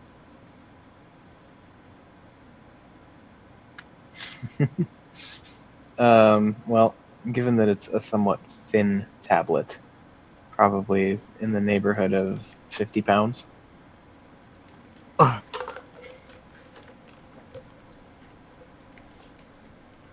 Eric. Yes. Can I do an Arcana check on the poison to see if it has any being contrived from a magical object? I want to see if it has a magical property at all. Okay. Yeah, so go ahead and make your check. Which you did. I mean, it's magical in origin, but you don't sense anything effectually magical about it. So, for example, if you were to attack with that on your blade, you probably wouldn't bypass the whole non-magical weapons resist type thing. Son of a bitch! My next question was gonna be, I would like to attempt to plan how to infuse this poison, being that it's of a magical property, into a kunai, and essentially create like magical kunai. But okay. In that case, then I am working over and mulling over the plans for that glorious weapon that I investigated in Strasa. Okay. So trying to figure out what exactly I would need. So Aren't you asleep? yeah, I'm saying as we were walking, that was what okay. I was doing. You weren't teaching us Gnomish? Yeah, I couldn't teach Gnomish, and I couldn't like do both with the assistance of Bungdo. Since he was doing his thing, Bungdo just taught today. Yay! That works. Thank you, Bungdo. For like 62 hours now or something like that. Yeah. Speaking of which, I forgot to ask, what languages does everyone know? I know Common, Dwarvish, and Elvish. Same thing, but Gnomish instead of Elvish. Common and Draconic. I'm the only one Okay. who knows Elvish. What do you know? Gnomish, Common, Celestial, and Primordial. And I think I might be able to get a spell that will let me talk in other languages. I'm not sure. I'll have to look into that. I still want to learn them. Well, right. What I'm if saying I you're could not cast that- that spell, teach you, and then, Yeah. I can mean, make some but serious money off that spell. Can start Rosetta Stone on this shit. Rosetta tablet. Yeah, exactly.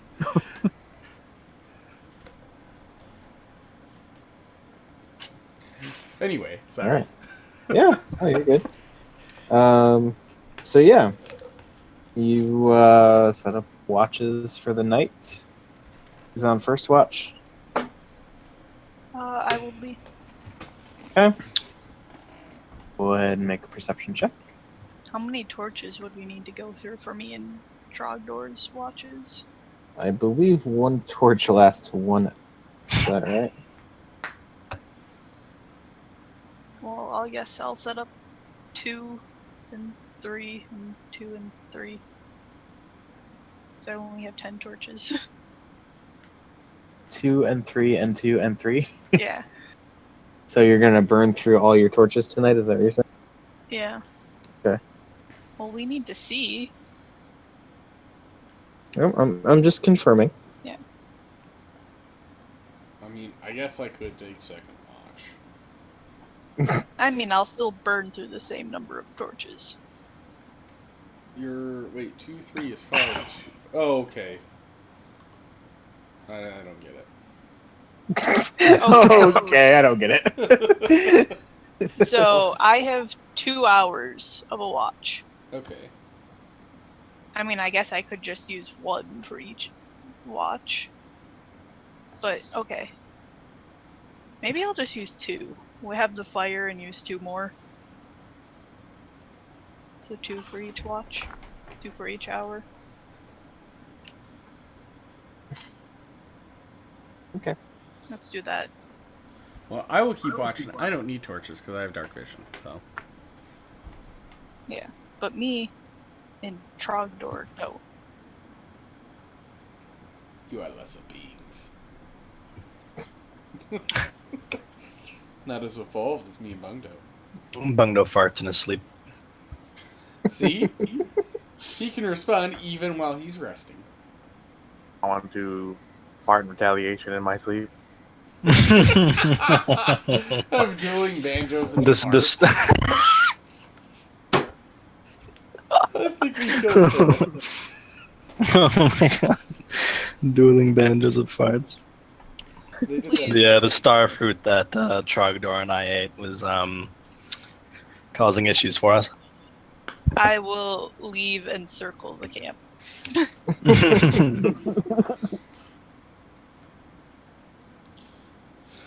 I guess I'll take second watch. I leave 4 torches by Trogdor's head.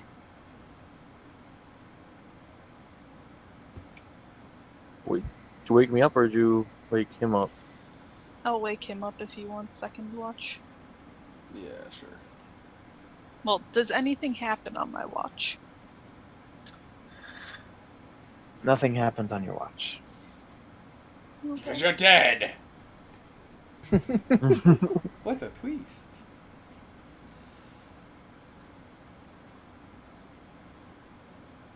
Okay, then yeah, I'll wake up Togar. Okay. So, perception check? Perception check. The hell? Whoa, it lagged. Sorry? Oh, No, it lagged on me. I clicked it once and nothing happened. it's still good. 17, not bad. Mm-hmm. Yeah. So, as you sit up and keep an eye on the premises, you don't anything out of the ordinary. Just a typical desert wildlife. The lizards kind of scurrying across the desert floor. I thought you said wizards. Yes. I'm You just- see a wizard crawl across in your general direction. I would like to just for fun, just kind of throw acid splashes at the little lizards.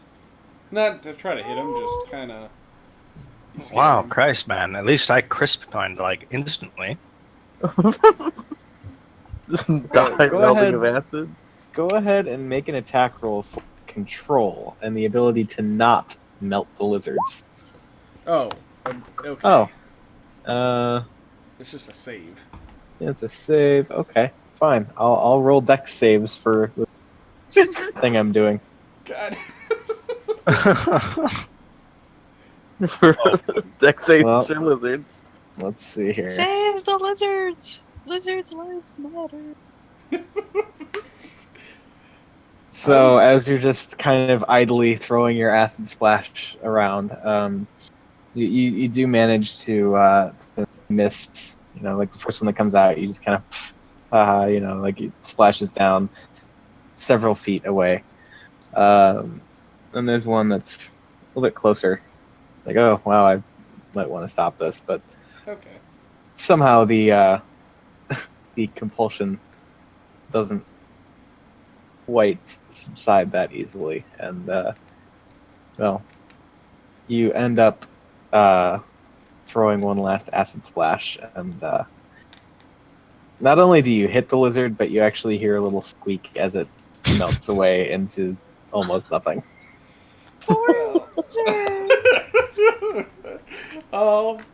Well, is it, like, how far away was it?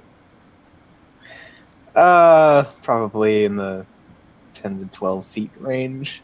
I'll Does get up the and go over. squeak wake me up? Go ahead and make a perception check. I would like to, as soon as I hit it, get up and go over and, like, try to cover it up. So, stealth check? Sure. Did I hear some draconic No, cries? damn it! I trip and fall. So Christ. I woke up. Yes, Maya and Trogdor are both awakened by the pitiful squeaks of the lizard as it melts away. Well, Togar, what was that? I don't know. I was keeping watch. I think a lizard got attacked. Come to think of it, everybody is awoken by the squeak of the poor lizard. Did I hear like a draconic cry? It was just a squeak. It was just a squeak. It wasn't draconic, but it was a pitiful little squeak. Oh, I start to get up. Like, it was attacked by what? Do we need to be prepared? No, we're okay. I think Oh, it was no, just attacked by a bigger wizard. Or lizard, not wizard. Fuck! God damn it, Eric!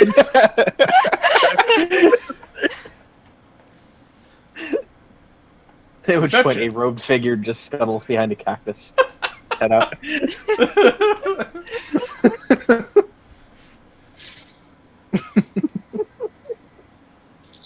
Does he I'm need gonna- to roll a deception check or? you bastard. I would say probably.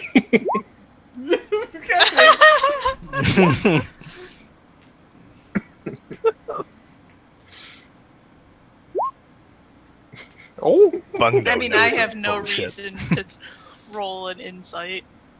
So okay. I'll just go back to bed. I would, however, say that your, for lack of a better term, passive bullshit detector is screaming.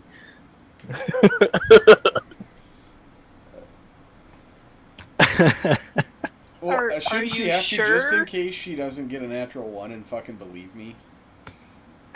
Because I kind of am hoping that would happen. Well, she outright tried to not roll for it, in which Yeah. case I just gave her the passive Yeah, I score. just wanted to see if she could get a natural one. no, I did not. Okay. What is passive? It's essentially just it's 10, and then you add your wisdom modifier. So What? it was higher than my insight. Anyways, are you sure we don't need to be prepared for an attack? Because I'm assuming I'm not sure what he's lying about. Yeah. No, I'm sure we definitely don't need to. Okay, alright, I accidentally acid splashed it. You killed what? You killed the poor lizard?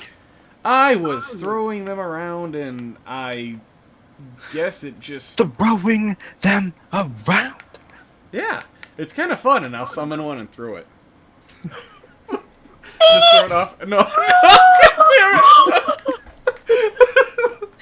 Like, I just... get up and smack you. I accept the smacking and just kind of hang my head in shame. You got decked. It's fine. Don't kill the lizards. Oh, does that beat your AC? Max damage. When he decides to accept it, it does. Yeah, No, it does. It actually does not. But but you accepted Oh. it. So I accept it, but it still doesn't. It doesn't actually. It just. I would assume it would just clang off my armor. I think if you Incorrect. accept it, That No. is incorrect because part of the AC is your dexterity in attempting to dodge or essentially mitigate the blow somehow. And so if you're accepting it, you would take a penalty to your AC. How much of a penalty? Isn't it like 5? Because that could depend on whether it hits or not. Anyway. I would say it would well, actually, I do have a number. I Let have me 16, I think. Or was it 17? Don't remember. You're talking about? Your AC is 16. I'm And- pretty sure that number didn't stick. So Oh. I had to fix it. Oh yeah, no, you get hit. Okay. Because the dex component on your armor is 2. And so, Okay, so She I just manages barely to- get hit. yeah, she manages to reach your AC with that. Yeah. And so, Okay. Yeah, that was Yeah, why I was wondering. Bundo starts cracking up with laughter just like rolling around on the ground for a second, but then realize he's rolling in sand and just like more seriously gets up and brushes himself off and then heals you. And at this point, I- you realize I there's glare sand at all in you. your beard. When you're rolling around laughing. Yes. I give But you I the don't- stink eye. Well, I'll see if I notice it. Oh, Bungdo got the stink eye. Oh, hey, you healed me for. Wait, I got the exactly stink what I eye? needed. Yep. she Yeah, gave you from the rolling stink eye. around laughing. I was laughing because you punched him? I know, but is this serious? Give a prayer to the poor lizard and like As do the whole. soon... Go ahead. I was gonna say just do the whole motion with my hand, like the cross shape over my shoulders and my head. You would bless a fucking lizard.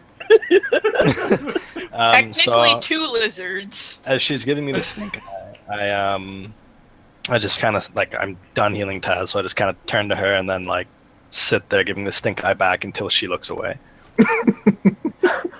I don't look away. I continue staring her directly in the eye. Dun dun dun. I continue.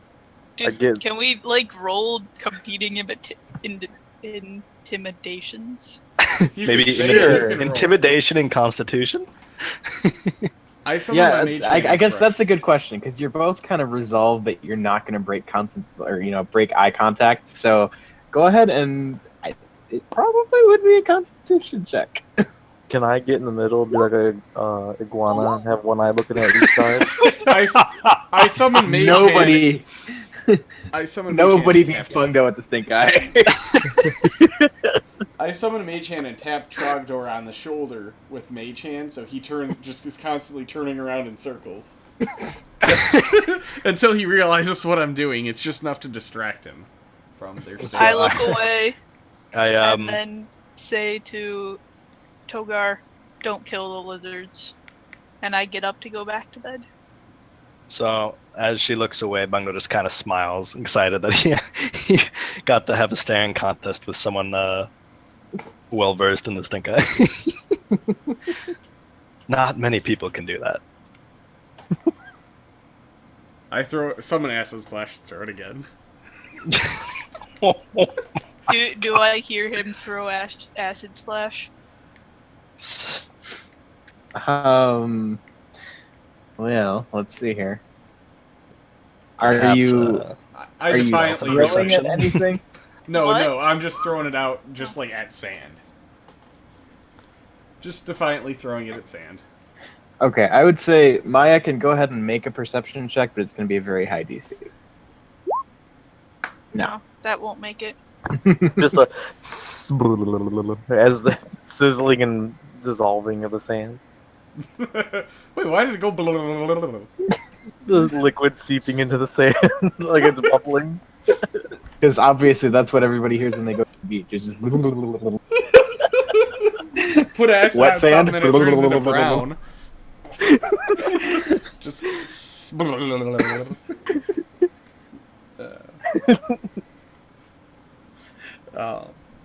Okay, well, with that, I'll go back to my watch. Sans any more acid splashes. okay. Bungo The rest of your brushes watch. everything out of his beard and then like curls up on Toga or Trogdor so he's not like on the sand. I summon Mage Hand, and before Bungdo falls asleep, I'll brush in a little bit more sand that he left in his beard out with Mage Hand. Like he had a little clump just kind of hanging on. I'd just brush it off. Just a little dingleberry. Yeah, basically.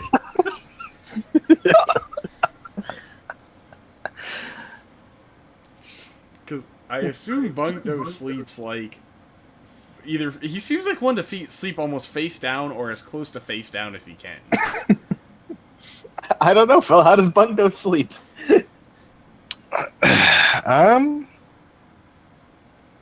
Very well. Okay. I have to think about that. Give me a bit to decide. We'll come back to it later. Okay. Alright. Really important questions of D&D. It is. Just like Matt to try to. Well, no, I'm gonna think of a few ways that he could be sleeping comically and then roll between them. Okay. But it's like Matt Mercer trying to figure out the health of a cat. Or puppy, or so what was it? It was a kitten? Yeah. And determining the HP of a kitten. So, Probably like 1. And the terminal velocity of lots of things that Keyleth has turned into. yes, terminal velocity of all the things. But yes. Wait, what kind of velocity? Terminal? What? What? What? What? What? What? You what, mate? What in the But what? What? I literally could not understand what you were saying. said terminal velocity? Yeah. Oh. I was just repeating what Eric said.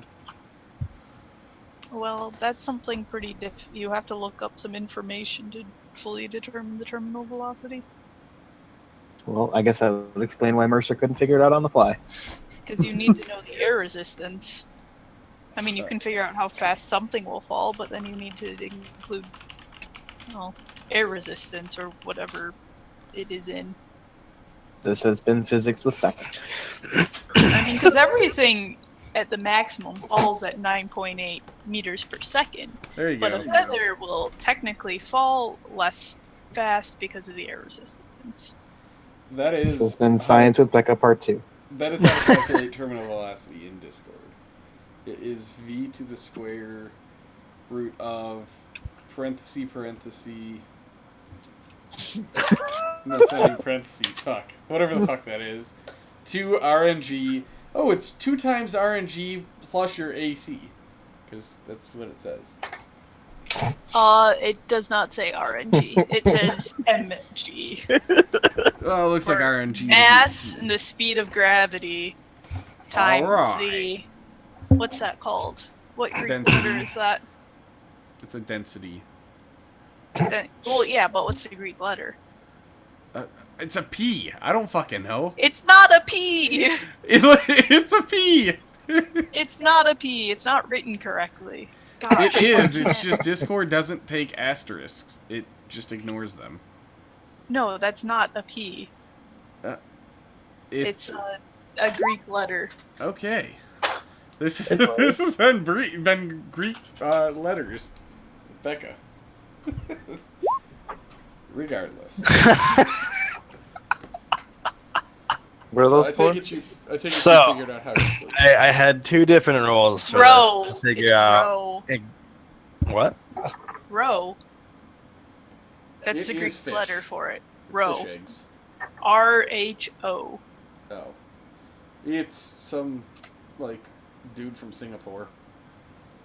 Well, I did 2 roles for this for Bungdo, but the way Bungdo sleeps is when he's going to bed, he puts his staff next to him, puts his fez on the staff, tucks the robe in from his feet, and kind of curls up inside it, and then like pulls in his arms and his head, and ties off the top Like a from turtle? the inside. So he literally makes a cocoon of his own robe. Probably. Essentially, yes. Okay. The luck to have to roll that. Because it was like out of 4 options and then out of 4 more options, and Alright, just good to know. cocoon. so Over my that's chest. that's how Bungdo sleeps. Duly noted. Like, no matter what surface he's on, he just does that. Mm-hmm. Yep, just full on turtle. Okay. We need to get you some, like, super armored robes so you can just go in there and it's like a house. Just robes that armadillo. Yes. Did they ever give me back my bedroll? That I don't think you Artemis want it was back. rolled on? Well, I guess I'm sleeping on sand. Never mind. It's okay. You I'm can used sleep to on top of sleeping on Trogdor, sand. too. I am not sleeping on top of Trogdor 2. We got three people over here. Might as well make it a party. No. Just no. Trogdor just striking out with the lady. I'll have to rewatch that whole thing.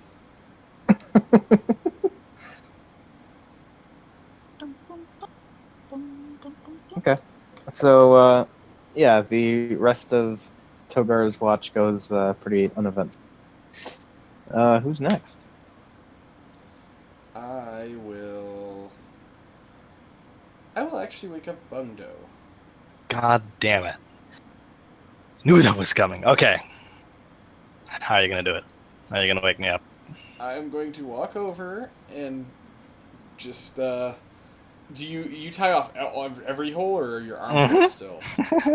Alright. I have the armholes open for, well, no, I think I tie off everything. Okay, I will walk over and just kind of poke until I find you. Poke the robes until I find you. So when I And when I in feel the Gnomish, I'll say, "Wake up, Bundo! It's time for school." so, so you see the little robe sack that is me kind of wiggle, like two forms just kind of going to like one end of it. After a little bit of shuffling, my head pops out, and then my arms, and then I just like rub my eyes and say, What do you want? It's time for your watch. What? You, You've already woke me up tonight. yes, but you have the ability to see it in the dark, and frankly, I don't trust Trogdor to do a whole lot of looking at stuff in the night. and then there's me who let shit get stolen. Yeah, but I'd rather you at least be able to see what the fuck's going on while you're conscious. Alright, well, Bungdo kind of grumbles a little bit, and then without saying a word, just kind of curls up for a second to undo the foot knot, and then just kind of shuffles over to a rock nearby. Okay. Do I see any like dried wood nearby? Yeah, there might be a few stray chunks of wood here and there. Well, they might be there. But Bungdo doesn't see them. This is true. They're as So, elusive even- as the rare Yeti in the desert. The Bundo. Let's see if I see a yeti. Nope. um, You see so something off in the Bungdo- distance, but you can't I quite think make it out would what it be is. more of a that one. Chupacabra. Chupacabra? Yeah, that one. The monkey. Well, or even the more goat eater. perturbed that he has nothing to do, Bungdo just kind of sits down, all grumpy like, against the rock. All right. Just before I go to sleep, I go, "Hey Bungdo, check the." In Gnomish, I'll say, "Hey Bungdo, you can always do this." And I throw an acid splash out in the desert again. Do I hear it? Perception check? Well, actually, no, not perception check, because, well, yeah. Passive. I would say no, you don't, Okay. because you're asleep. You're not falling asleep. You are asleep. So I got to go passive for that one. It's my 13 make it. No. So, and then I'll go to sleep. Okay. I'm gonna actually go. Um, There's no like flat rocks around, are there? Where are there? Not really at this point. It's more like you kind of just stopped in the middle of the dunes. Okay, I'm gonna go and is Trogdor's shield is it still attached to his arm or is it just laying there next to him? Or something. Brown?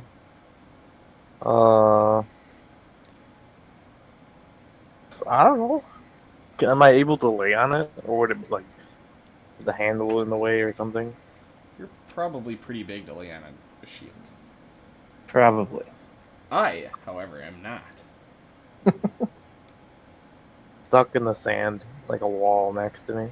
Alright, I'll go pull it off and lay it down. Hand hold side down so that the front of the shield.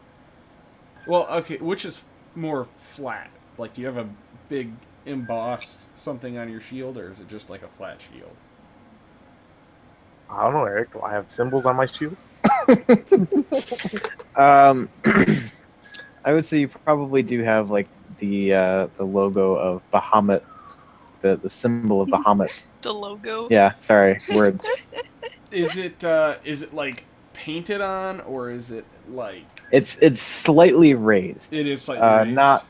Not it doesn't stick out like several inches, but it's at least enough that you can see that there's a difference in texture and coloration.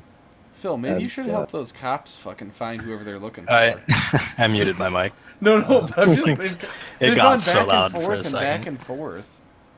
Dude, it's a fucking huge city. Like, Oh, I know. shit all the It- time. I know, it's just funny.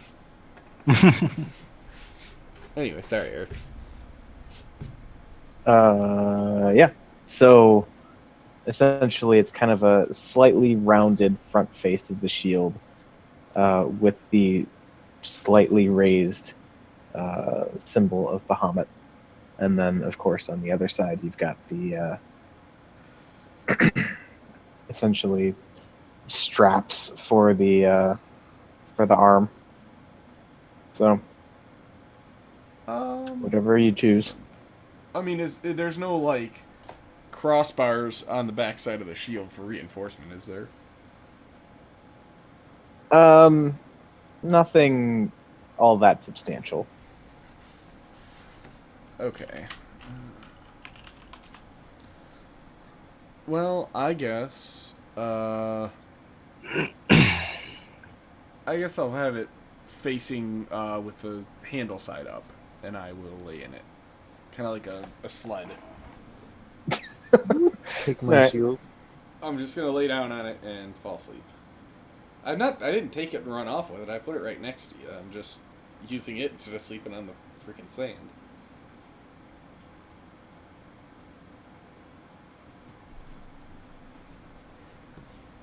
So, yeah. Okay. Did anything So- happen during Bungo? No. During Bungo's watch, nothing exciting happens. And brings us to the end of Bungo's watch. Next. One more watch then. One more watch. All right. Let's see. I wake up Trogdor. Just kind of poke him with my staff. Just stretch arms straight up and get up. Is it my turn for watch? Yep. Go sit over there. I'm going to sleep. Actually, can I sleep on your lap?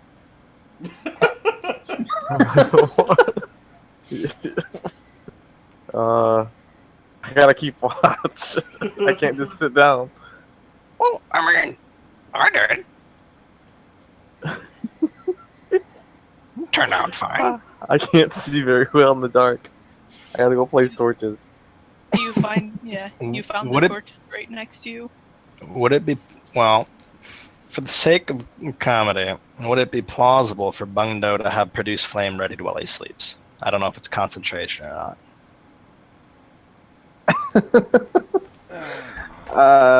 Well, I would say it's probably possible to prepare it while he sleeps. Control over it probably. So I you mean, could be I'll do like it. asleep. You could be like asleep, and then like you're dreaming about something where you're like, okay, produce flame, and maybe it just like starts in your hand in real life. Damn. All right. Well, I just kind of like climb up Trogdor then, and like curl around his shoulder. All right. I'm wearing you like a scarf. Bungdo the Essentially. Scarf. That's another nickname for you, Bungdo. I'm gonna go place the torches and then I'll do my perception check. Okay. Are you still allowing me to sleep on the shield? Yeah, for now. Okay. Okay. So, yeah, you sit and keep an eye out for whatever maybe out in the desert this evening, and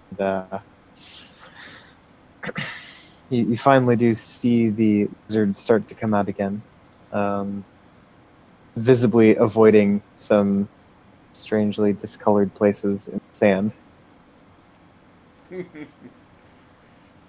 And I cackle in my sleep. although they are at least somewhat interesting and entertaining, there doesn't seem to be anything else going on.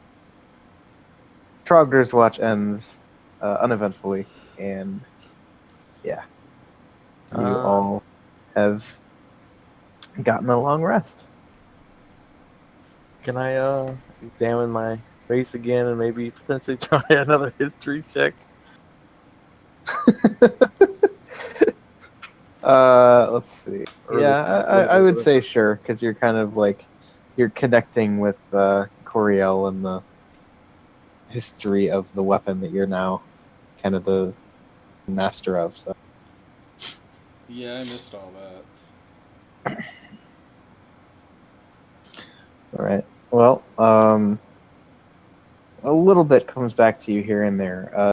Do you recall hearing tales of the paladin Coriel and how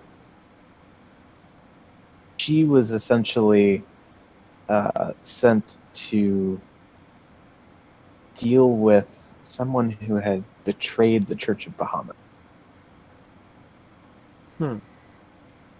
Wait, she betrayed the Church of Bahamut, or No, she was going after she someone went who to did? kill somebody who had betrayed. Okay. How do you know this? He just said it. I didn't hear the word kill. Or it may not have been killed, but sent to take care of. Deal with. Deal Yeah. with, yes. I'm not the DM, okay?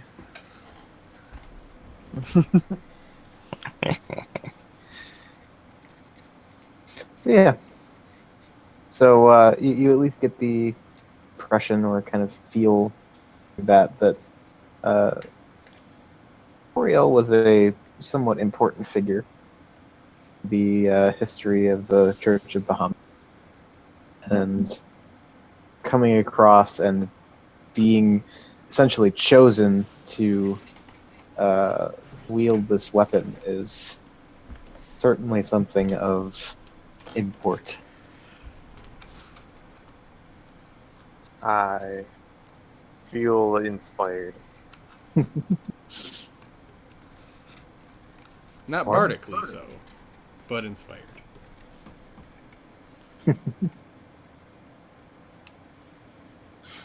All right.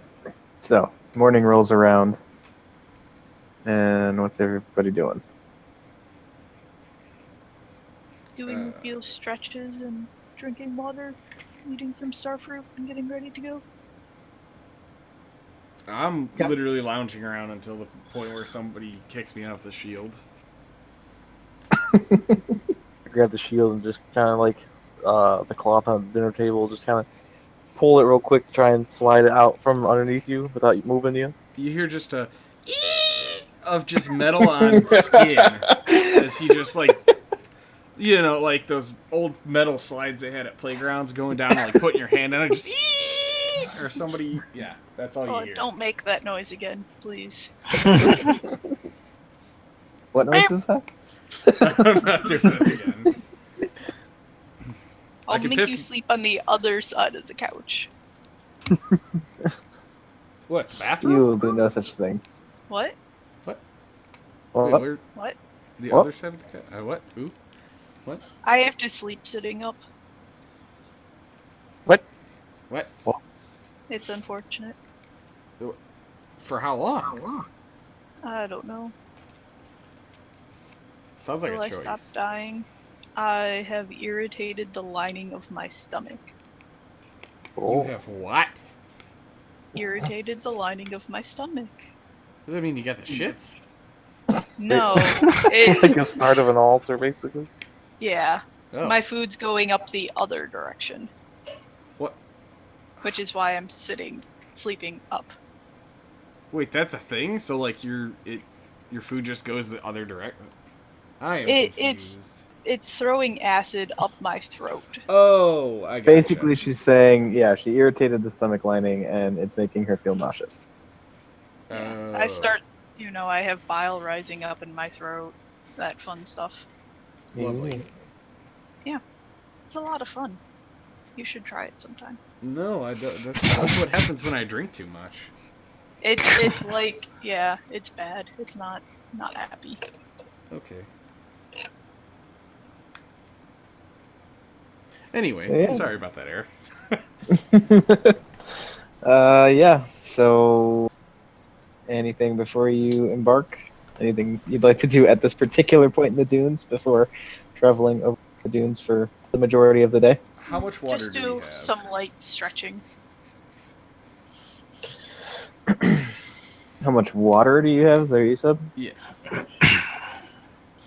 At this point, you probably would have probably be just about halfway through your water supply.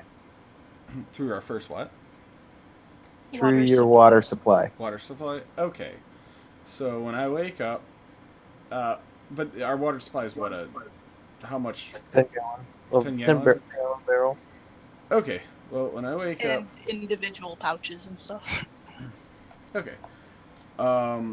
First thing I'm gonna do is reach in my pocket, check the poison vial. Is the poison still there? Yes, it is. Good. I'm gonna put it back in my pocket, and I will wait until we embark, and I will ask Trogdor to lower the bucket or the water bucket. I'll summon water and fill it up, and then summon some more water and fill a couple more vials up with water. Okay. Like about I will two. also fill up my water pouch. Yeah, I let everybody fill everything up. All right. So I'll do 2 water vials. How much do those weigh? Oh gosh, like 0.1 pound or something. Yeah, have I mean, empty vials it's of not 0.1. much. Okay. It's negligible. Can I have one of your vials? Well, you can do 0.2 then if you want.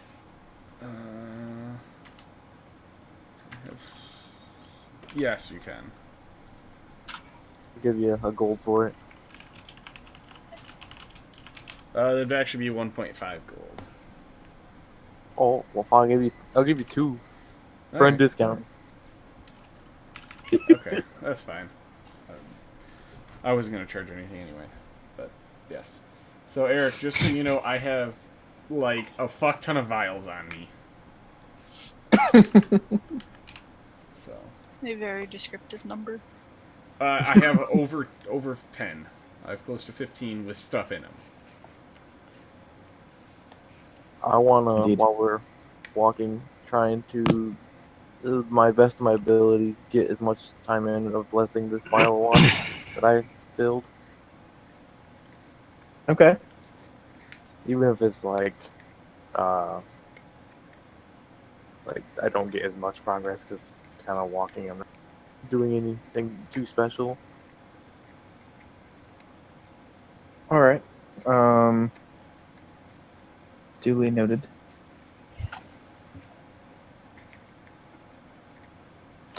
And learning more gnomish. Yep. And then for my own personal use, all I'm doing is like for water, I'm just drinking out of the jug. Whatever's left of summonable water. Okay. Because I think I can do 8 gallons. A day. Yeah, 8 gallons a day. So minus 5, that's 3 minus another 1 or 2. So I got like a gallon left. Yeah, that's fair. Okay, cool. And that's probably plenty for me. Yeah. Okay. Okay. So, well, is learning. Anybody who's learning Gnomish today, go ahead and mark it off. Specifically, Trogdor, are you working on Gnomish? Not today or the rest of the trip. I'll work on the vial. Okay. What are you making? I'm just gonna try and bless it to make holy water.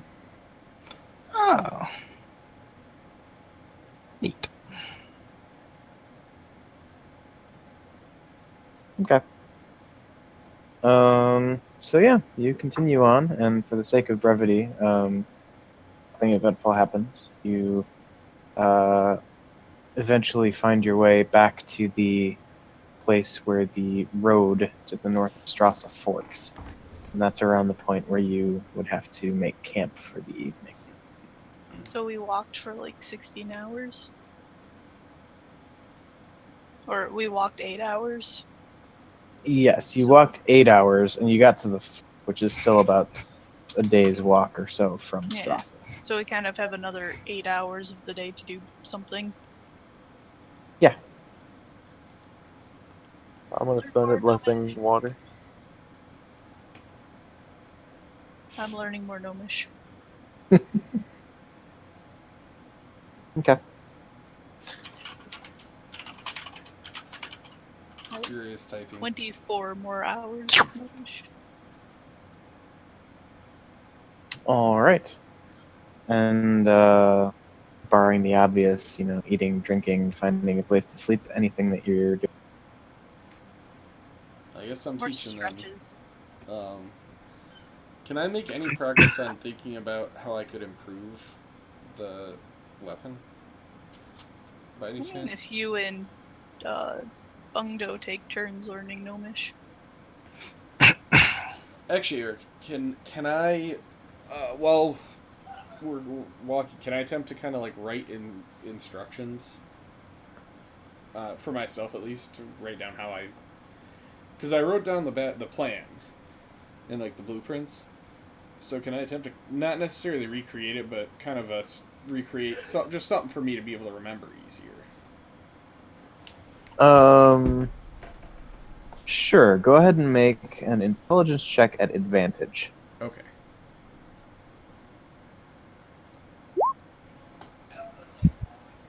Okay. So yeah, I mean, you're not able to really go into a whole lot of detail. You probably want alone time with your notes and such, but Yeah. you're able to at least put together a rough idea Okay. of how you'd go about doing that. Cool. All right. Um, found something under holy water in the 20 compendium. Okay. Snip a picture of it and post it in Discord. So, Eric, is it possible for me to have prepped transmute wood shape, or is that something I can like at will change during like a resting period? I think it's every long rest you get it. Yeah. So I mean, I would say you'd be able to. Let's see.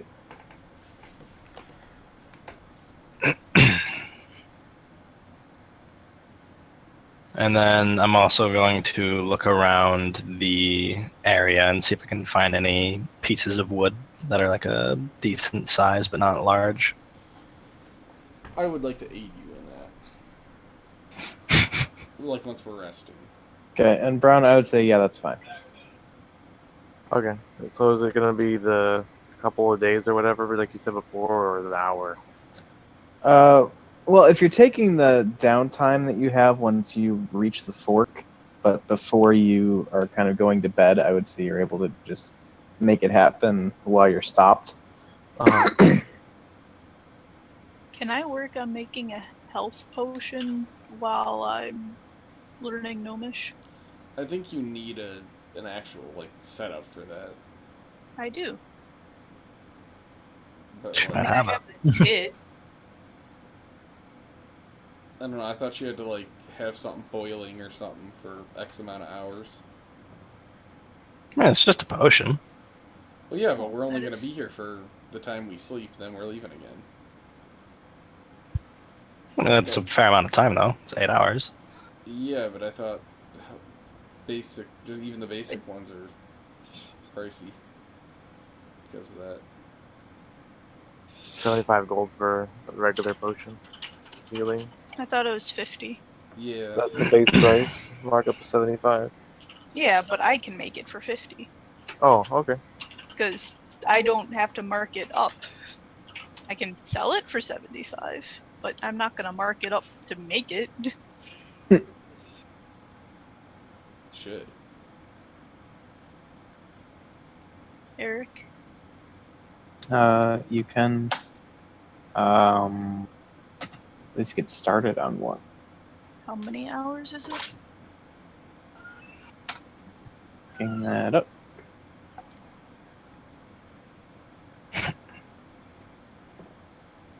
Like 2.5 gold an hour.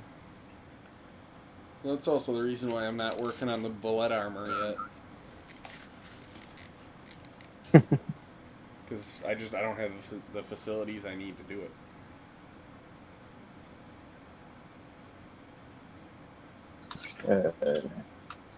I mean, but I have the kits on me. Right, but I figured with that you gotta like set up cauldron up to boil, put your ingredients in, and then wait for like X amount of hours, and then you bottle it up, I and there's your mean, potion. yeah, it could need to just wait, like just sit, too. Well, right, I'm just Kind saying. of like Yeah, alcohol. Yeah, let's not get too wrapped up in details. I mean, I don't want that to be the focus of the game. I would say you're able to essentially get about a quarter of the way through making potion if you devote the whole 8 hours of like downtime. Okay. Can I do that while learning Gnomish? Um,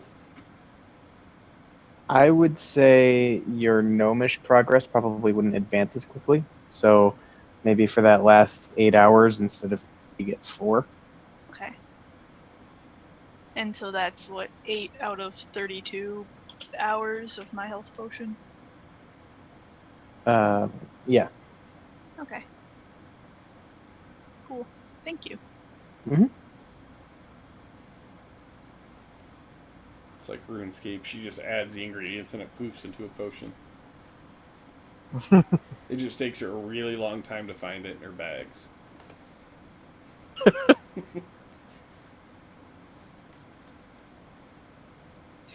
Well, I can roll a thing to see how well I can make it or something. Oh no, How long it I'm takes. kidding. I mean, yeah, I'm just assuming that like it has to sit for some time to, I don't know, develop. Yeah, that's what I was saying. Is I didn't know how long we actually had, and I didn't know if moving it would hurt it. How much gold is that, Eric? What, like 12 and a half? Let me double check one. Uh, your average work day is 12.5 gold a day. Man, I got it. I've got it actually written down. I mean, I think that's what it should be. It's 25 gold a day. 4 hours is 12.5. Yes, because each No, hour is. it's Hold on, 8 hold on. hours. What are we talking about here? Okay, it costs an amount of gold and ingredients to make a health Yes. potion. Okay, that's what I Oh. thought you were I getting thought you were at. talking about Yeah. gold, like labor hours for gold. No, Oh. I'm not. No one's It's just a potion. paying me. So yeah, No, 12 and a half. that's what I've been running off of is like labor hours worth of gold for work done. No, I just need to pay for ingredients. Oh, okay. Sorry. Yeah. Okay. So yes, that would be let's call it 12. Okay. That. I did take 12 and a half off. I'll add my 5 silver back. Cool. Okay.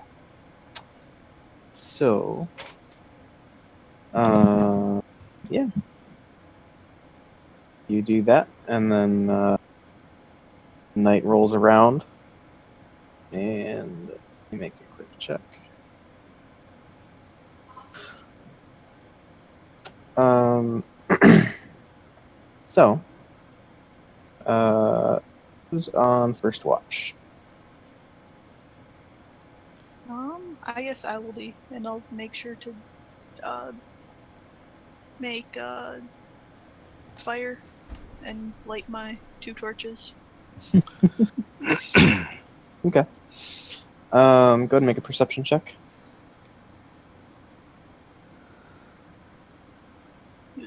Oops, sorry. I was gonna say, you got a -1 in perception? Yeah, no.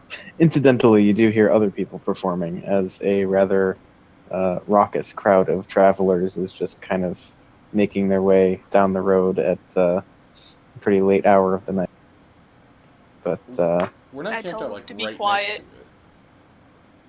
yeah, I would figure you're not right next to the road. So, you know, They're especially loud. somebody who's awake and keeping watch better notice that. Okay. I just Like wanted to if make sure we weren't sleeping, like, next to the road. Yeah, no, I'm only bringing that up because if you're keeping watch and you don't notice that, then you shouldn't even be keeping watch. Stares at Bungdo. Wowie! But other than that, pretty uneventful. Okay. Let's see. Interest of brevity. Everything else goes by uneventful. It's morning. What a beautiful morning it is in the desert, surrounded by sand. Alright. More sand. First thing I'm doing, jug And out cacti, and not poison. dead lizards. Poison, you said? Yep. So I will have 1 full vial of poison. Okay. Hope no one else stays it today. What do you mean? I mean, it's empty. There's nothing else coming out of it. Yeah. That's fair. And we're a day out from the town anyway. Well, as long as we don't get stuck and die. We're literally next to Dehydration. like we're a stone's throw from the road. We should be okay. Should be is the operative word. I know, and Eric's gonna make me put my foot in my mouth and be wrong, which I'm okay with.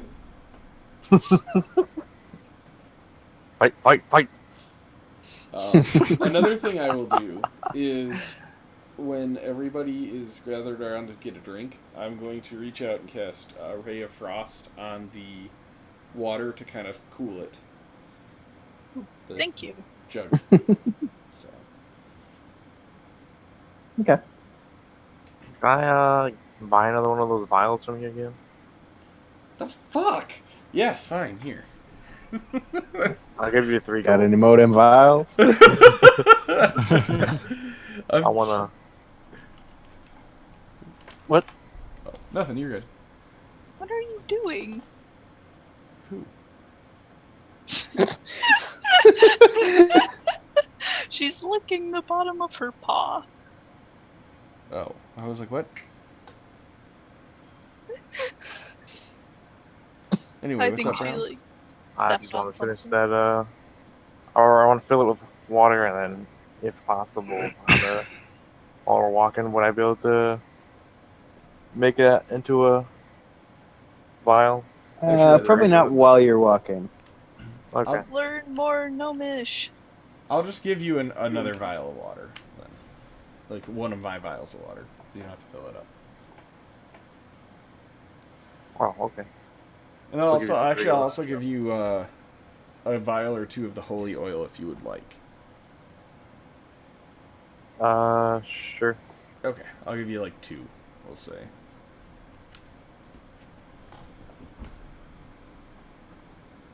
The holy oil gonna weigh the same as the water?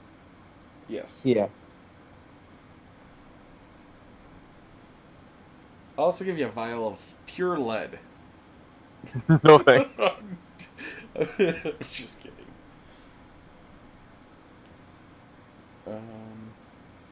Alright, I'm ready to move. And Becca, I think I gave you a potion too while we were in there to put in the bag. Can I get that back out? Yeah. Okay, I think it was the A potion of gobbledygook potion. healing. Oh yeah, potion of gobbledygook. There it is. All right, I'll take that back out. Okay. So while we're walking, Bungdo asks my Miko for another piece of paper. Okay. I'll Does give he- you a piece of paper. Okay, and then he climbs up on Trogdor's shoulder again and sits there and starts scribbling away furiously while he walks. I don't know if it's a good idea to have passengers while we walk right now. That big stone slab of a tablet is making me almost encumbered. Oh. Well, I hop up and put my legs around Togar's shoulders. You would ride me. Tell you what I'll do, I'll take one of the 3x3 bullet hides off my back and affix a rope to it and just kind of pull Like him a along sled. like a sled. Yes. I'm fine with that. Bungdo ties his feet to the front of the sled. That way he doesn't like slide off while it goes. And then I'll just strap Bungdo down to it. Like I'll wrap it around his legs a couple times, not tight, just so he has something to hold on to. that works. I'm not gonna be holding on though. No, I'm just saying in case you're like gonna fall off or something. But you can slide your legs in and out, Perfect. and I'll pull him. Okay. The things I do for Bungdo. I look up and smile and say, "Thank you." You're welcome. God, I can't do his voice today. He has a cold. We probably. How are you almost encumbered? Like, He has a big ass tablet with him. Yeah, that tablet weighs 50. My armor weighs 55. why don't you Explorer's put the pack tablet 59. in a bag or something? I don't know if there's enough room with the barrel in there. It's in another dimension. We have room back folding. I mean, Bungdo has one too. Yeah, I didn't want to say it, but yeah. I mean, does Bungdo let us know? I beckon Trogdor over, and then ask for the tablet. What are you gonna do with it? Well, just let me see it. It weighs about as much as you do, doesn't it? I know. And then I pull out and just have him sit it on the sled for a second, and then I'll pull out the bag of holding and just like slurp it up. I'll hold it up above so you can hold the bag underneath it, and I'll just put it in like a trash bag. That's how we do it. All right. So, yeah, as you place the tablet that contains the secrets to interdimensional travel into the interdimensional bag, it disappears into the bag. Okay. Alright. I look at Bungdo, I look at Trogdor, I hand Trogdor the reins to the sled. So the bag of holding didn't like it implode on itself and suck us in. Well, No. it works out though. Just had to tease you a little bit. Okay.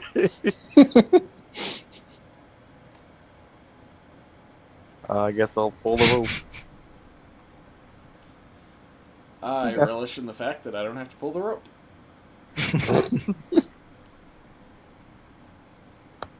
Maya is under no circumstances pulling the rope.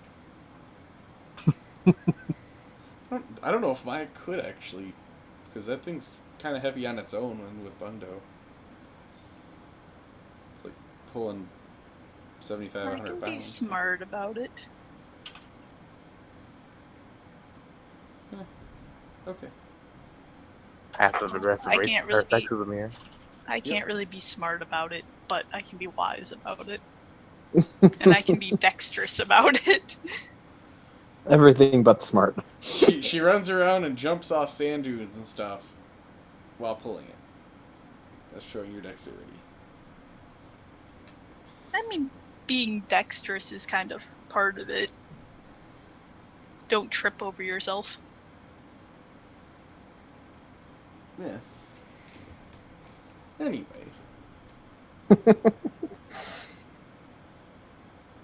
All right. So, yeah, for the first time in a while, you're actually passing by other people as you continue your travels. See a number of merchant carts and traveling families. Just general traffic well, clearly embarking from Strasa, go somewhere further north into the continent.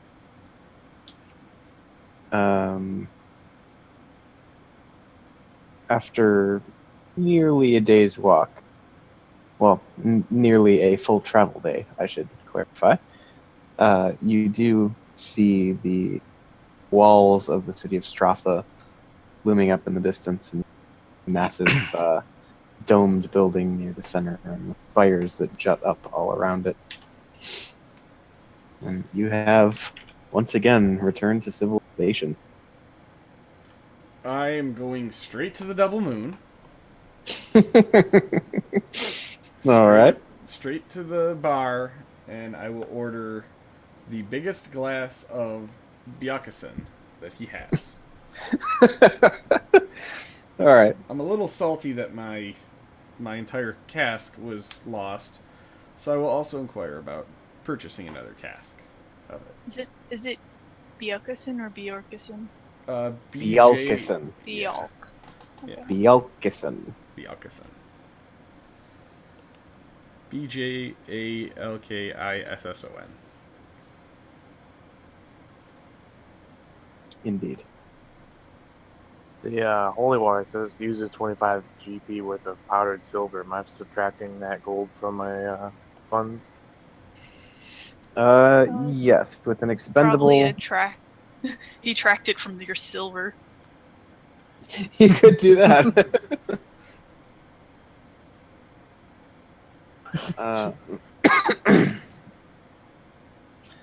Yeah.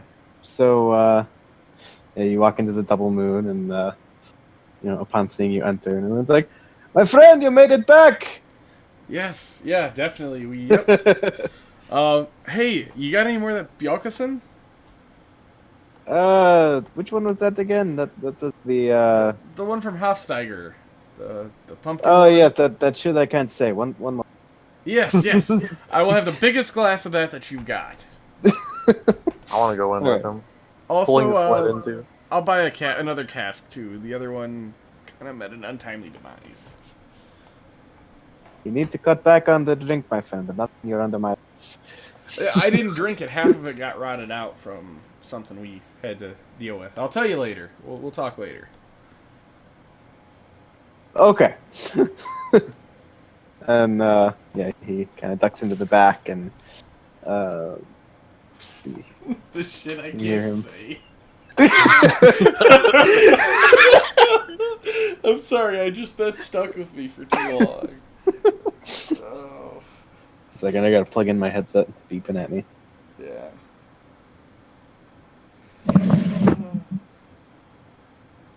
I like Naloon. Why this big ass tablet have to be so it's fucking huge? Well, it's just like Octa's fucking sewer manhole cover that she had on her wrist. No, this is like 2 to 3 feet tall. Yeah. It's huge. I was thinking it was gonna be like a book. Have you seen a manhole cover? They're huge and they're about 50 pounds. Still, it's huge. All right. So yeah, after a few minutes of you hear him kind of looking around in the back.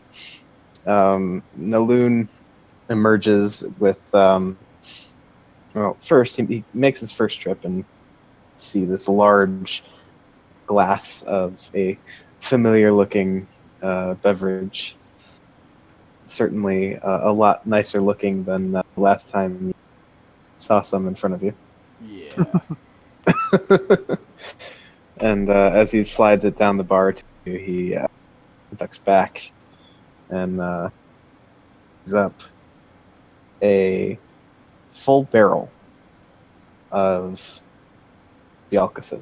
How long Written- had he been gone between the time he gave me it and the time he came back? 6 or 7. How many days have you been gone? Is that what you're saying? No, I said, sorry, how long was the time between him handing me the beer and then him going back Oh. to get the barrel? Oh, Well, let's see. He had to lug the barrel up, so that'd probably be, say, like 3 to 5 minutes. How big is the glass? Probably about as big as your head. It's about half gone by the time he gets back up there. All right.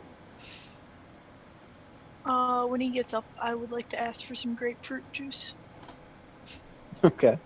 So he emerges from the back room, lugging this large, visibly untapped barrel of Bjelkesen, and you can see the vaguely, well, from what you would know, northern lettering across the side of it, and the ram that seems to be their logo, trademark, whatever.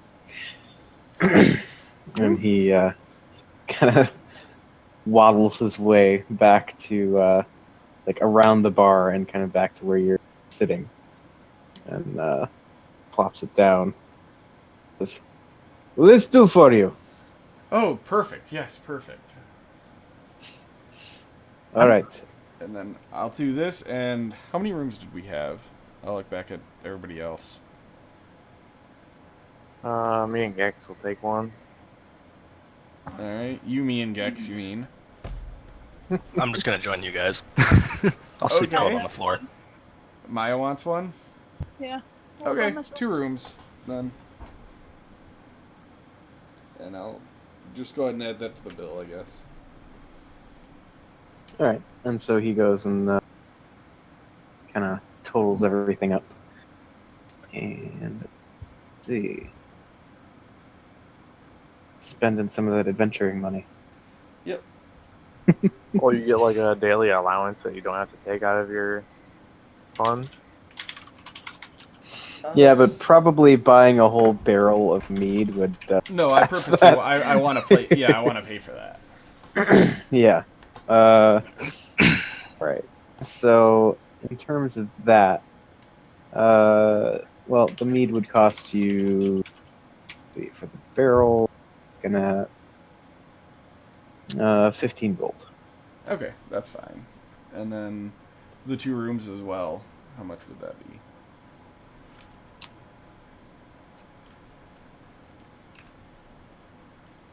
That is.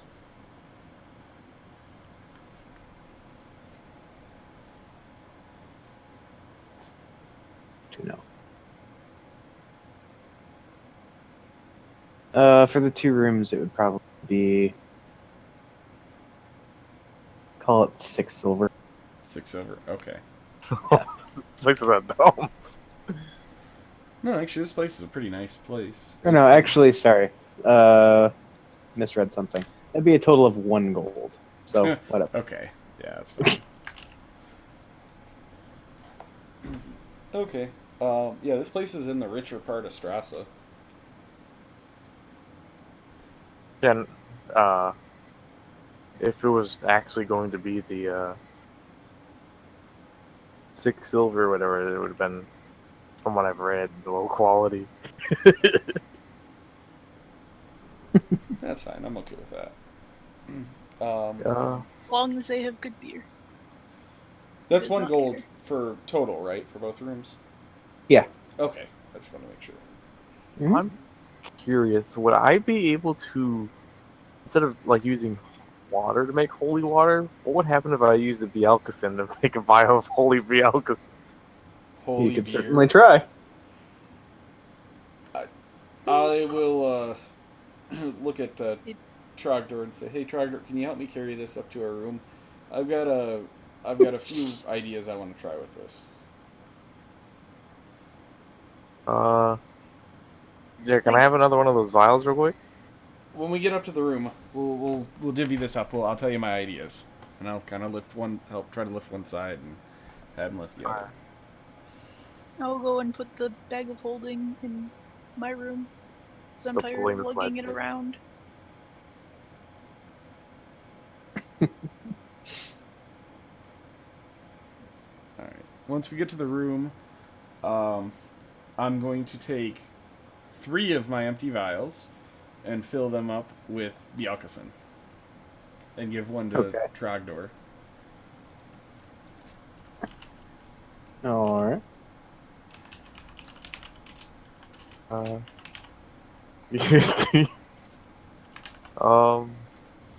Pile of that shit that I can't say.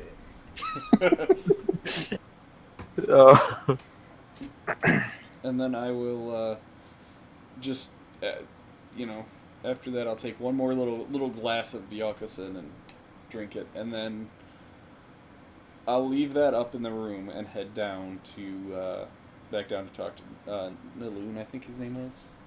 Yes. Yeah. And as an aside, this barrel of Bjelkesen Yeah. weighs like 65 pounds. Yes. Yeah. That's why I had him help me. Okay. Just so you know when it comes time to transport it. Oh, I know. I've got an idea for this too. So. All right. it's like 8 gallons of booze.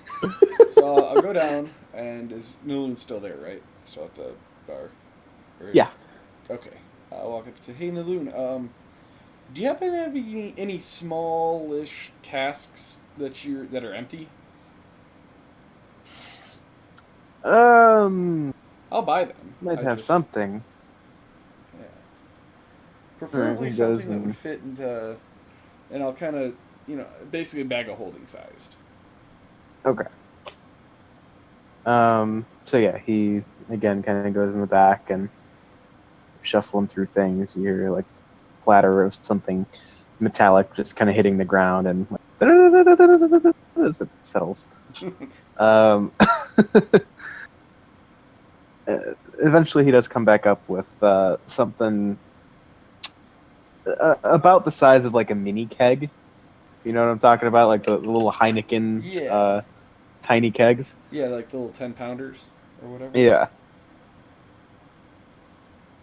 And he kind of puts that up on the bar and says, I could sell you this for 2 gold. Done. All right, and I would also like to know where like the local smith is. I would like to have a inquire about something. Oh, this is Strasa. There are a number of smiths around. Who would you recommend for somebody looking for the best work? He seems to think for a moment. Well, no, wait, he fucked me last time. Does- I know just the one. Okay. You should talk to Graldrum. Oh God. Can you spell that for me? I'm not sure Naloon could, but I can put it in chat. Okay. And Togar recognizes this as a dwarven name. Yes. I think everyone recognizes it as a dwarven name. Yep. Okay. I will just say thank you, Naloon. And where is that? And he kind of in his way describes it. It's basically like 3 blocks away, kind of away from the large dome structure at the center of the city, in sort of a trade district. All right. I will gather my 3 foot by 3 foot sheet of uh, bullet armor and head out the door towards that. I'm Okay. not even gonna say anything to anybody. We're there for a bit, for now at least. Mm-hmm. So. Yeah, and for reference, at this point, it's probably like getting to about 4 o'clock. Yeah, that's fine. I just Yeah. want to go have a chat with him. Yep. I want to try and turn this vial of Bjelkesen into a holy vial of Bjelkesen. Holy beer. Oh, actually, sorry. Before that, I'm gonna grab the mini keg, and take it up to upstairs with Trogdor and say, "Hey, Trogdor, without spilling it, see if you can get how much you can get into this container, because then we can put it in the bag of holding, and it's a lot less for us to carry. All right, I'll do that a little bit later. Okay, and then I'll grab because I think he was the last one that had the armor. Then I'll grab the armor and take off with it. And I'll just before I leave, I'll kind of poke my head back in the door. I'm going to the Smiths, and I'll explain who it is, where it is, yada yada yada. All right. In the meantime, as Maya's sitting in the kind of main room sipping on her grapefruit juice, is there anything that she would like to do? I want to work on the health potion. Okay. Yeah. So go ahead and off another 8 hours on that, and another 12 gold in materials. Okay. Curious, how much funds do we get for the day? Like adventuring funds or whatever? It's not really Well, that. since It's just a food. yeah, and since I'm not like having you deduct money automatically every day, I'm just kind of billing it. But like, yeah, I mean, I don't want to get too into the nitpicky details. Like, unless you go and you buy like a shit ton of ale, for example. Which I was willing to pay for. I know that's beyond norm. Right. Yeah, I was just Right. gonna ask if I could use part of it to pay for these rituals, because 25 gold a pop is quite a bit. Yeah, I mean, like you wouldn't have anywhere near that much at your Yeah, just disposal. like even if it's like one or two, I don't care. I'll just give you Um, some gold.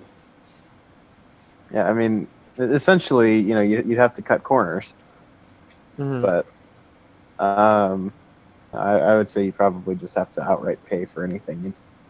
All right. I'm gonna spend the next 2 hours holdifying the beer in the last vial of water I have. Okay. Got 83 gold. All right. So you obviously managed to bless the water, no problem. Mm. The mead, you uh, conduct the ritual and you say the blessing over. Not really sure. Hard to tell if it. Have a bit of an aura about it. I mean, it's certainly been touched by the divine in a sense. I hope I didn't waste 25 gold. Well, we'll see when I come back, and I'll drink it. Should save it. I could just give you another one. You gonna pay for it? Yeah. Anyway, I'm not there, so. Okay. All right. So yeah, Togar ventures out and goes Smith direction of, and it's not very long before you see kind of stereotypical anvil-shaped sign, kind of dangling over the open facade of the blacksmith shop. See a cloud of smoke and steam rising up from a series of chimneys across the structure. And as you look in, you do see a flaming red-haired dwarf banging away at a piece of metal that he looks to be forming into some sort of armor. So, is he does he, because I know I was reading, dwarves can kind of tell if they're, like, kin or distant kin, just kind of based on how they are, how they look. It was in the PHB about dwarves. So, Mm. is he of, like, kin that I know? Or, like, is he from Thogladar? Does he look like he is? Let's see.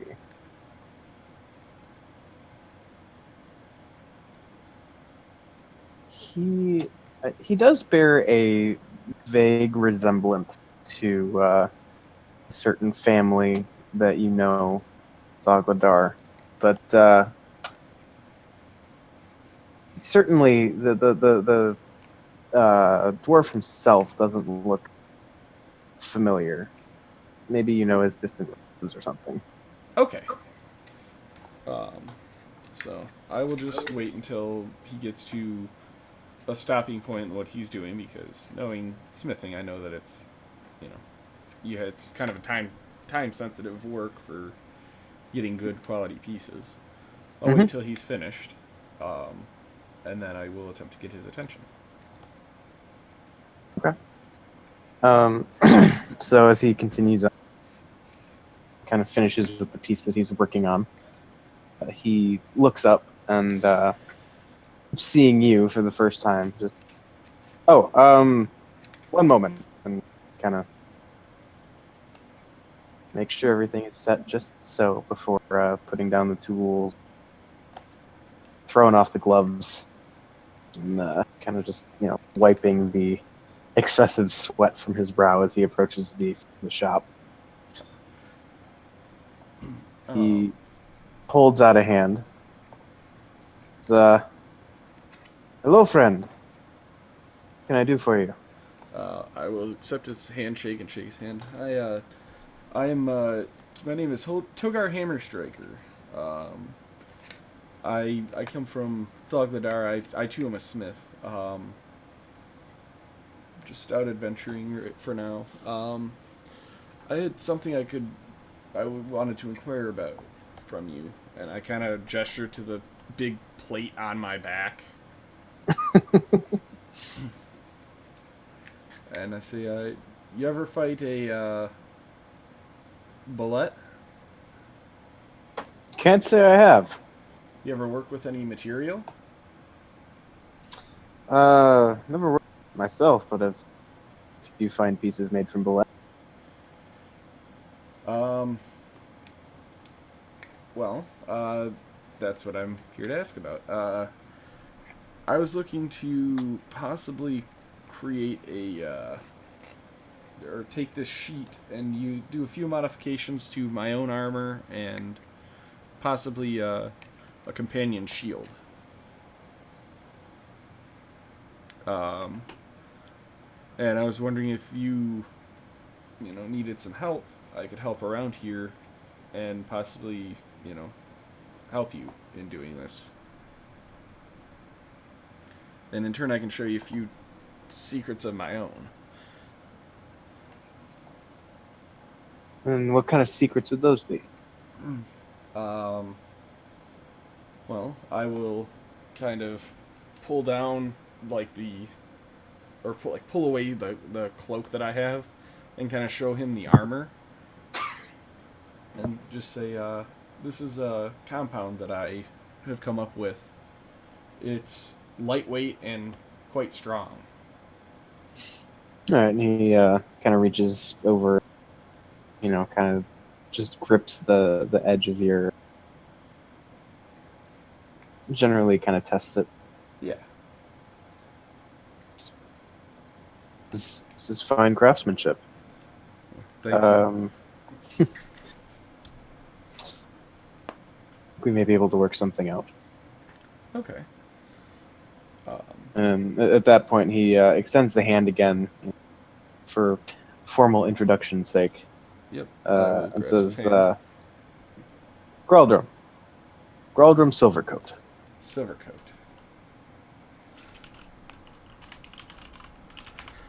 Okay. Pleasure to meet you, Graldum. By the way, do you have any family over in Thogladar? Oh, it's been decades since I spoke to anyone from there, but oh yeah, I suppose it's probably still there. Ah, okay. The only reason I ask is you look a little recognizable, so. You've heard of the brown spines? Yes, you have. Yes. You said the bronze spines? Brown spines. Brown spines. Okay. The me?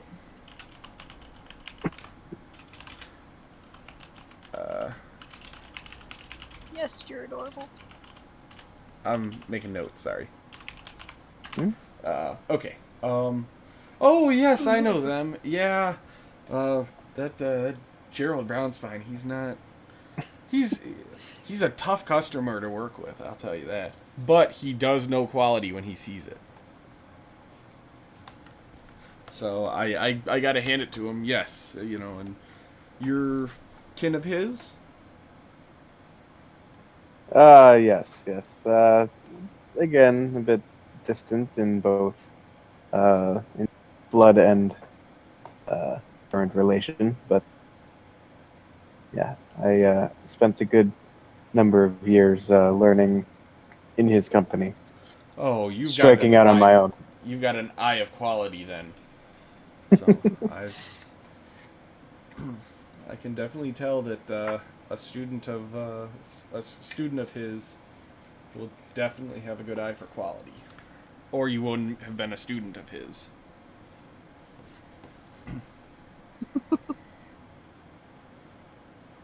Giggling about over there. Becca posted a Discord. picture.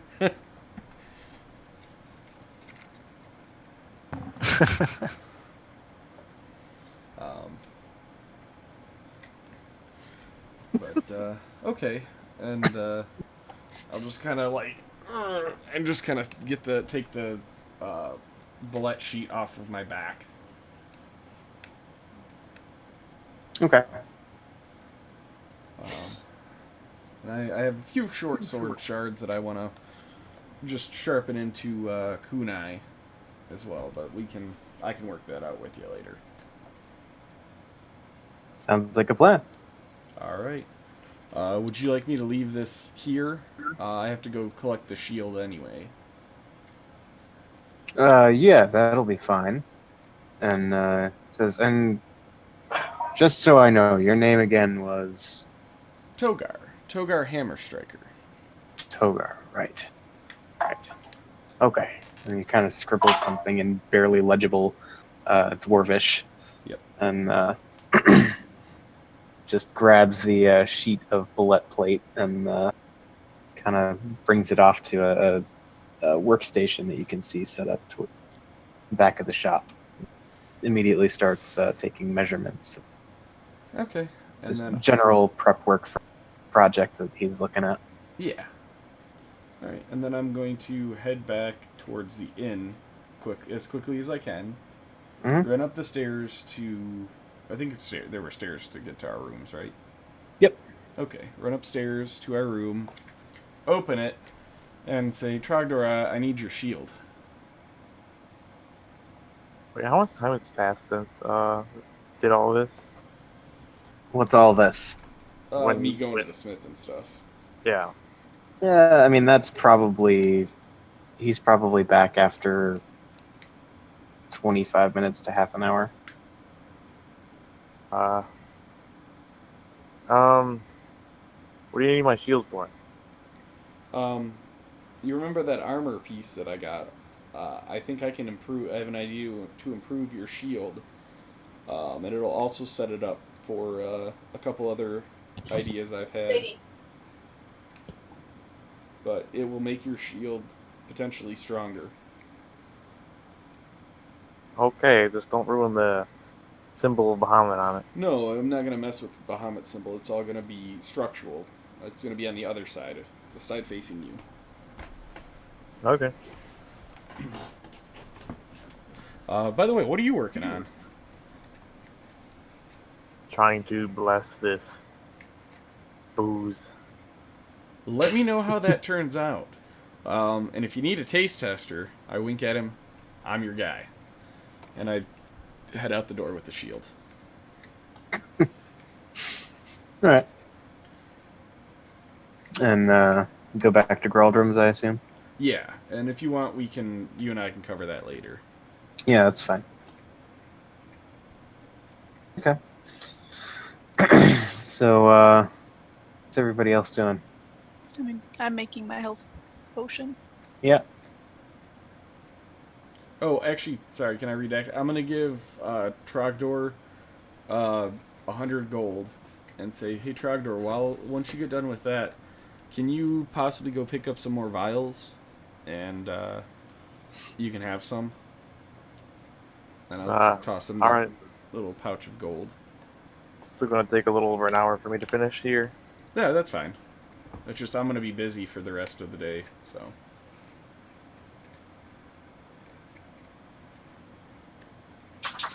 And then How many vials do you need? just pick up a couple, like 10, 20, something like that. And then you can use the rest for whatever you need.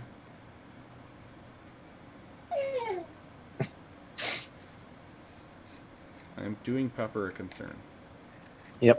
All right. I'm gonna... And I run back and yada yada. No. So adorable. What's Bungo doing? And Maya. I'm making a Bundo's, health potion. Oh yeah. Bundo's still scribbling stuff down. Okay. So, yeah. So everybody kind of spends the day being productive then. Kind of being Just very what? concerning. Being productive. You were just out. Anyway. Yeah. So Trogdor finishes blessing the mead and then proceeds to go and I mean it's easy enough to find a place where you can buy some vials. So you're able to get down there and how many are you buying? I gave you 100 gold, so buy whatever you want off of that. Vials are how much? They retail for essentially 1.5 gold apiece. Probably like 20. Okay. Okay. So, yeah. It's 30 gold.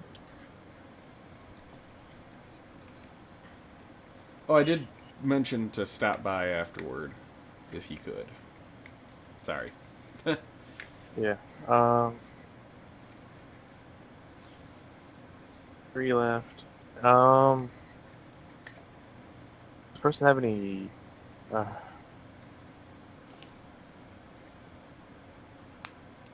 should stock up. I'll just pocket the money for now, Okay. in case the group needs it. And then I'll stop by at the place where Graldrum was. Okay. You explained to me where it was. Yeah, I told you where it was. Okay.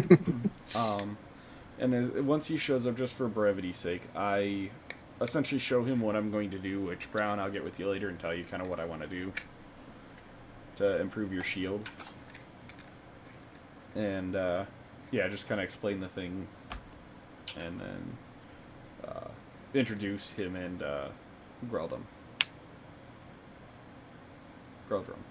Sorry. Shake his hand.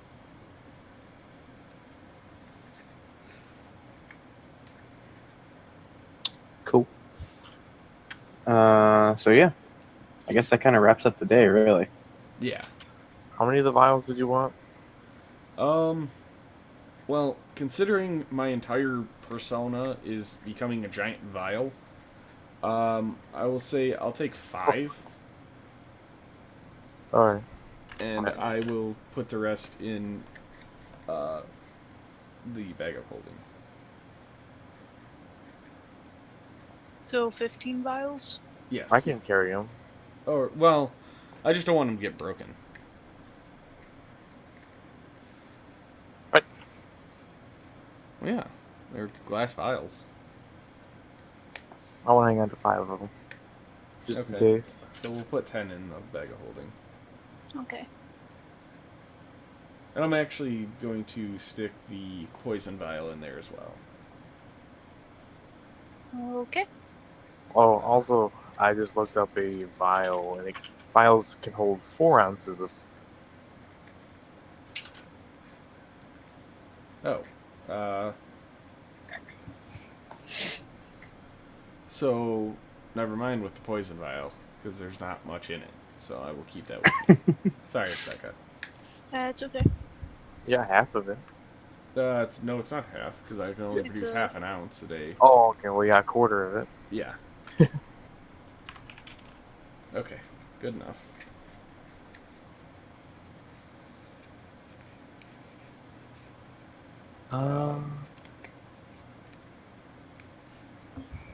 Sweet. That's actually a good thing. You have more than just a shot of holy woos. Oh, right. How did that go? Uh, Not exactly sure. Uh, do we want to try it?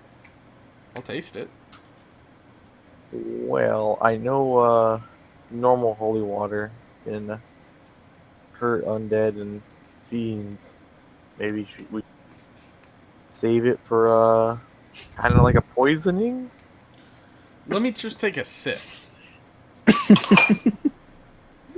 I can make more. Well, that's fine. Here, I'll just give you one of my vials of Bjelkesen, and here, just bless this one instead. All right, I'll give him the one I blessed. I pull the stopper off of it and take a sip. Just a little. Well, actually, I sniff it. Does it smell any different? Smells like Bjelkesen. I'll take a sip. How does it taste? It's got a metallic aftertaste to it, but overall tastes pretty normal. Can I Arcana check it? Sure. Damn. I just tasted the shit, dude. Dwarves know their beer.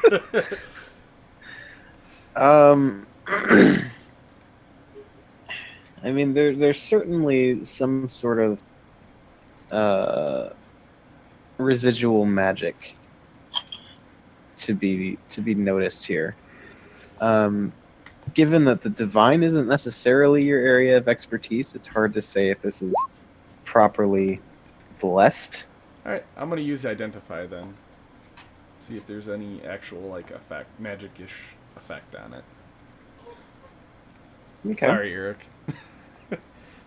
I'm trying to figure out what it does. And Oh, it's all right. I mean, you know. Okay. So with this, it's you don't gather that it has any actual magical effect per se. okay. Would I be able to determine between the Arcana check and the Identify if it will work just like holy water would? Thought of getting you buzzed.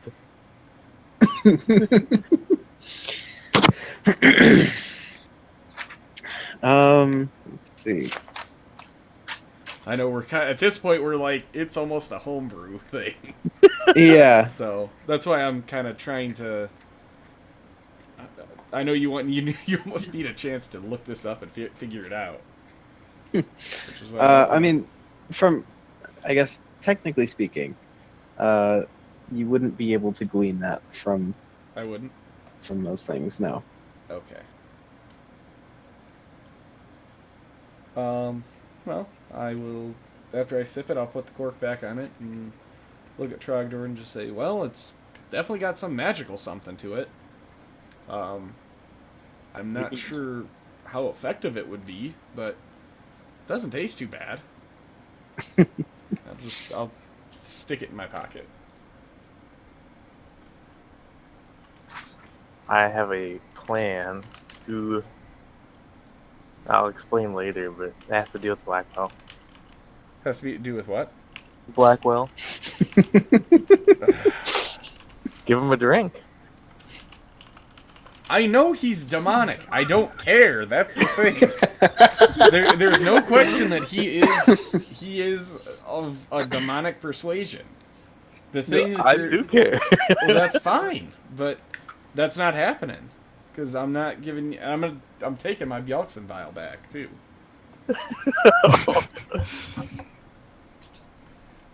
No, I'll let you have it then. But I don't know if it works, and It's for just in case. that's fine. We can have one. I have one with a sip taken out.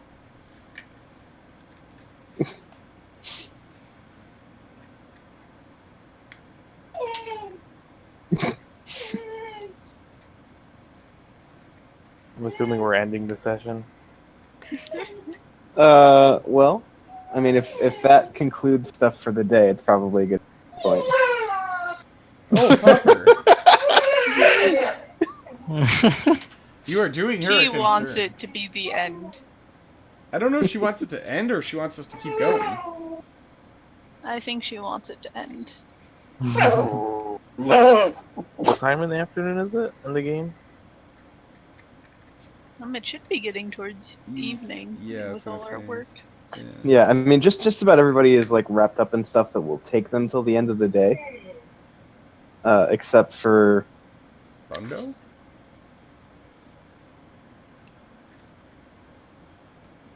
What about Bungo? I mean, Bungo's stuff can take as long as he wants it to take, really, because he's just scribbling stuff down. Oh, that's right. I forgot what he was doing. Yeah,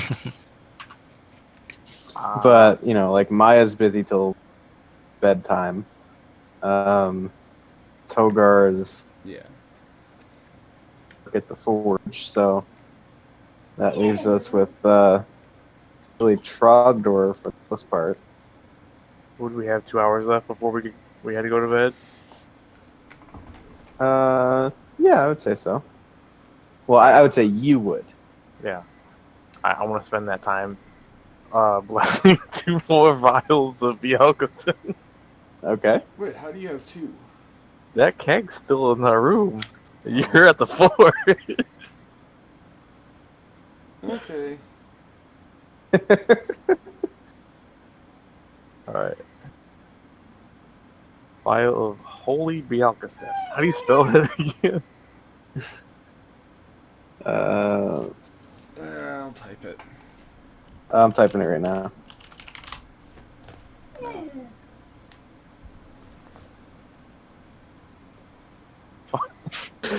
Oh, jeez. That's 50 more gold, yawn. You're just burning through my gold, aren't you? And my beer. And my vials.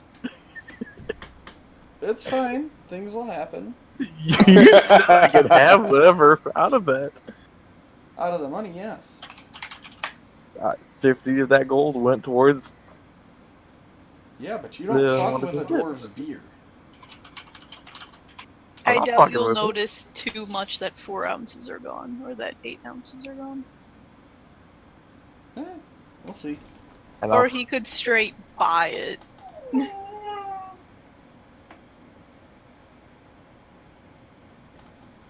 Alright, yeah, I guess I'll just buy it. How much would 8 ounces of Bjelkesen cost? It's like half a drink, if that. I'd say you could probably get that for like a silver. Alright.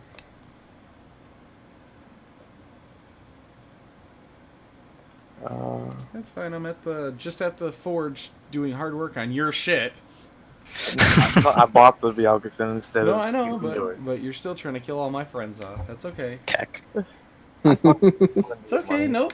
Just accept my passive aggressiveness. Alright, and then I'll do what he asked me earlier. Pour as much as I can of that Bjelkesen into that other keg. The cask Okay. thing. Okay. All right. Go ahead and make an athletics check. Ooh, that's good. All right. So the process is actually pretty smooth. Transfer over a mini keg Bjelkesen. Major issues. I mean, couldn't Oh, you look. just dip the mini keg in the large keg? Could get messy if you did that though. Yeah, and you'd waste a lot of alcohol on the outside, and you contaminate your booze.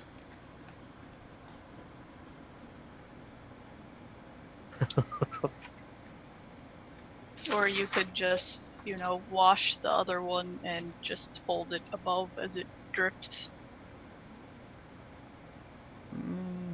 Nah. Pouring it in works. I was gonna cry if I rolled like a 1 and just spilt the whole keg everywhere.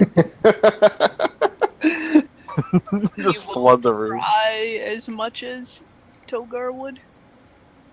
Yeah, because that'd be the second Suddenly- one that was ruined. Suddenly, it turns into D&D Civil.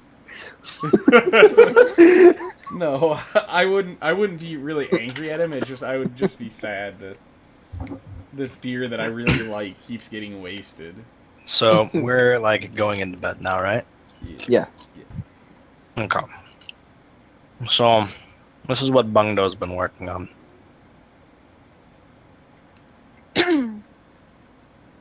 It's uploading. Ah. Oh.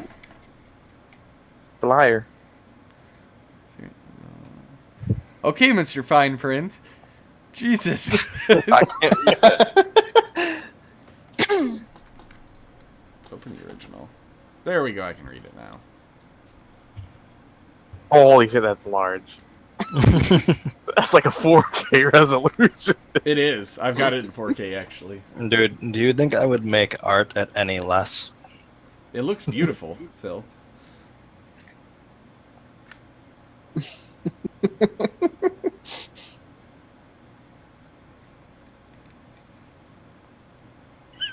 If they simply request it, you kill them?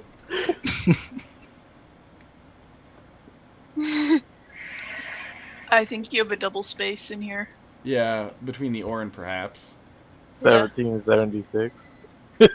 Oh shit, I must have accidentally gotten rid of the comma.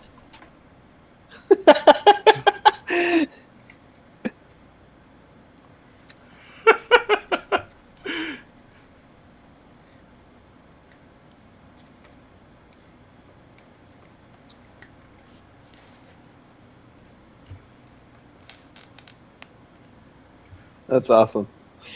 I had a lot of fun making it.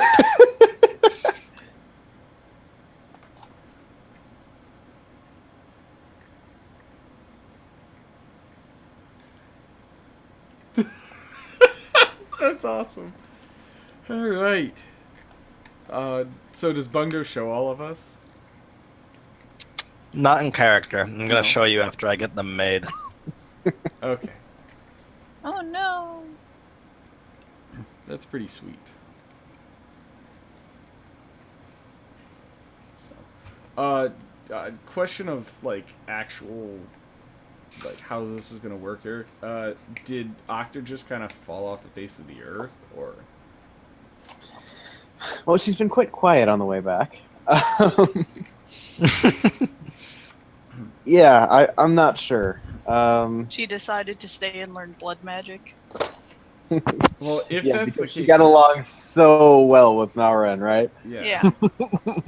Yeah. But she is still technically with us, right? Yes. Okay. Knock off. Well, that being said, She's As- staying in the room with me. as risky as it is, I want to try to steal that dagger from her.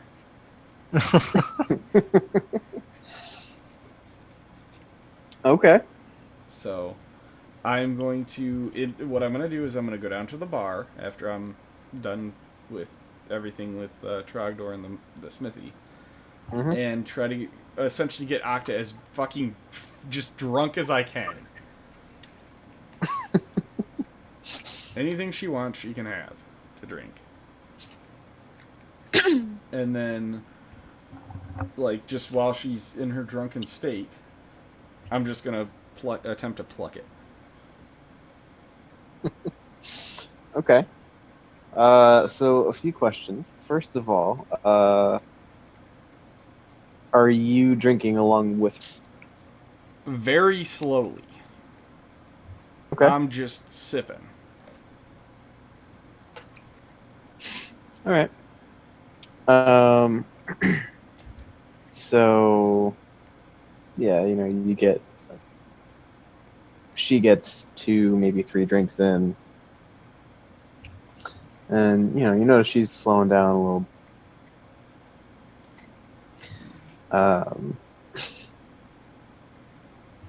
Go ahead and make a sleight of hand check. Don't fuck me. Don't fuck me. Yes! Oh, I was hoping that would happen. That holy Bjelkesen. That's Damn. fucking karma. Let me just show you something.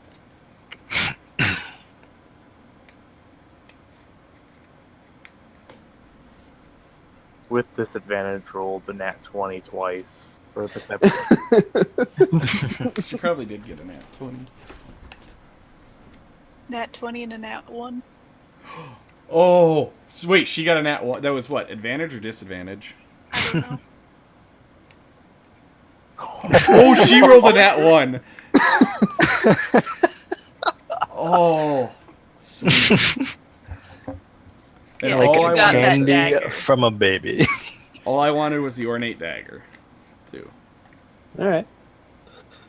So yeah, she even despite the fact that you kind of gather that she maybe She well, may be you what? gather that she may be onto you, but it doesn't matter. Somehow you just find the perfect opportunity and you're able to just sit with absolutely no problem. Awesome. All right, cool. And then I will go up to my room and I'm going to hide that, just kind of like in a pocket in my armor. Or not armor, sorry, like the cloak. So Okay. that it's hidden, concealed. All right. And then I will turn in for the night.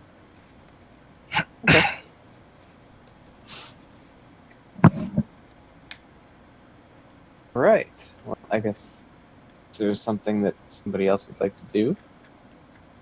Probably a good place to cut it off for tonight. Yeah. Yes. I just wanted to do that, and now Octa can go run off and do whatever. Another history check on my mace. All right. Actually, can I... I couldn't assist him in any way, could I? This isn't really something you would know about, Oh. Okay. unfortunately. I wasn't there, so I didn't really hear too much Would of I it. be able to assist him? With this subject matter, no. No. I just figured being that it's a crafted item and something. Okay, I'm good. My proficiency in religion. Oh. Yeah, I'm not proficient in religion. I should be, but I'm not. What's your bonus to religion? 0. Mine's a I +3. I shouldn't be proficient in religion, but I am because monk.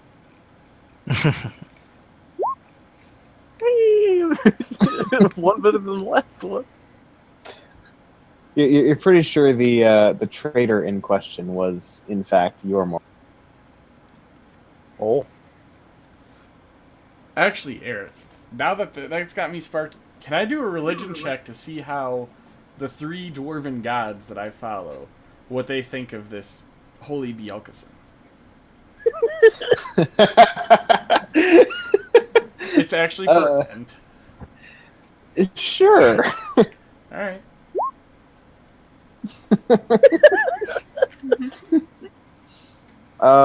Well, given what you know of the dwarven deities and dwarves in general, ale and mead are certainly not things to be Things to be what? certainly not things to be frowned upon. Yeah. Just about the whole blessing of it, though. Yeah.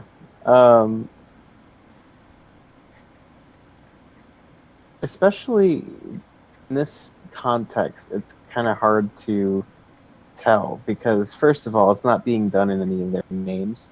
Right.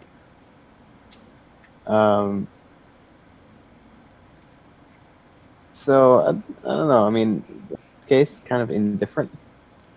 Okay, but they're not upset that I'm allowing him to do this and I'm still carrying it. No, you don't get that impression. Okay, cool. Okay. And I'll offer just a silent prayer to them. And as is customary, take a small vial, just a regular vial of the oxygen and drink it. In their All honor. right. In their honor. And then I'll fill it back up with from the keg and then go to bed. Okay. Bunch of religious motherfuckers here. Yeah. Is that it? Yep, that's it for me. Yeah, I'm done.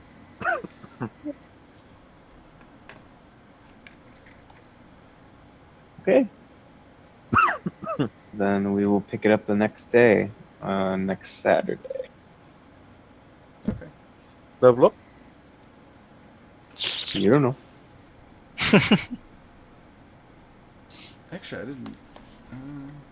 The experience isn't up to date from last one, is it? No. Okay. He's doing milestones. Oh, that's right. Not Okay. hybrid. I'd be okay with a level up. Yeah, you know, I would say, given now that you know the magnitude of what you found, I would say we can go ahead and level session. Yeah. All of us? Yeah. Ah. Like 15,400 XP. Which would have, after killing a boss, I would think that would be putting us. Yeah, like you killed the boss, you found an that could potentially unlock the secrets of traveling to a plane that has been long forgotten. Yeah, that's kind of a milestone, I'd say. Trying to find Rogue in my compendium thing. Whatever the player My handbook. attacks count as magical. So we're If level only 6. you had that 2 sessions ago. I know, that would have Yeah, been we're level really 6 useful still. for that. And level 6 is Sweet. 14,000 total experience. Yep. Oh, I probably would have leveled up anyway then, because I had 1105. Yeah. I'll just give myself a straight 14,000. Yeah, that's what I did.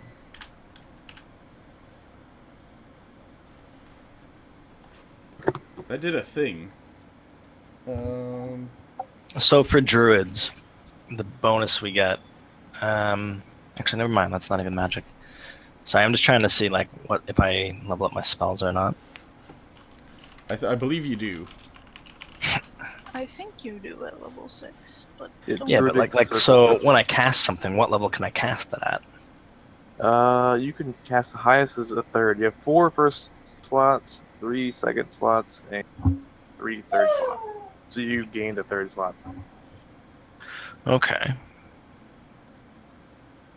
At level So 7, now I you can would gain a cast fourth. something at level 3.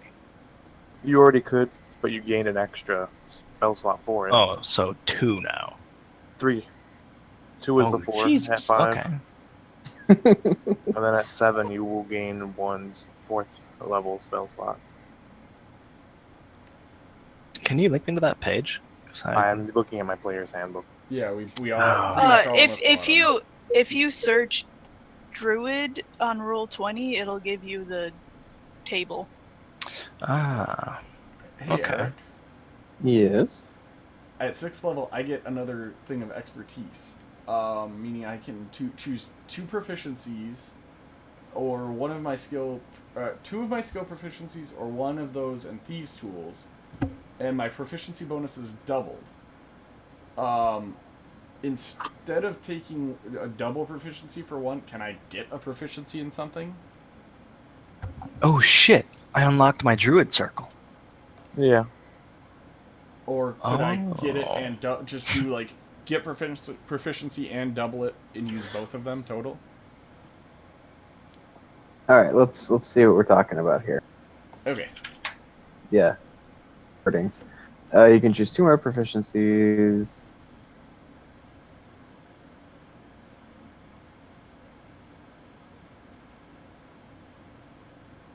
Phil, what circle did you choose? I'm looking right now. Alright, I'm thinking. Okay. So Oh, never mind. it has to be something that you're already proficient in. Okay. I was just asking if you could rule it that that I could take proficiency and then expertise in one without. But okay, I'm good with that. So this means if someone has gets half damage at bludgeoning, they no longer do because it's magical. Um, it depends on whether that is specified. So, for example, like on your Morn's thing, um, it's under damage immunities, it had listed uh, piercing, slashing, and bludgeoning damage from non-magical attacks. If Yeah. it's specified from non-magical attacks, then yes, that is the case. I mean, okay. No, but since my attacks count as magical. I guess Right. for, So like so something like then raging. so then your attacks no longer fall. Okay. I mean, but if someone has resistance against magical attacks, they still get full damage for bludgeoning. Right? I'd have to look at the wording Because for that.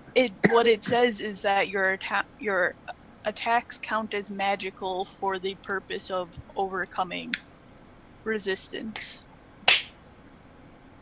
Oh, so it's only magical if they have a resistance to non-magical attacks. Yeah, that's how I'm reading it. Well, that's the only time it matters anyway. Yeah. I mean, yeah. Well, sometimes I'm saying that if they have resistance to magical, it counts full as bludgeoning. So it's kind of like bludgeoning and magic attack, and it counts for full in either case. I just realized I am missing a starting proficiency. I think I had it at one point, but I don't have it now because I should have I think 5 because history doesn't count because I'm proficient because of being a dwarf.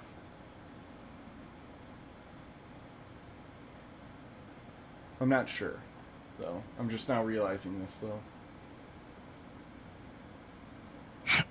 All right. Well, let's work through that at a later point. Hey, I got 6. Yeah, that's not bad.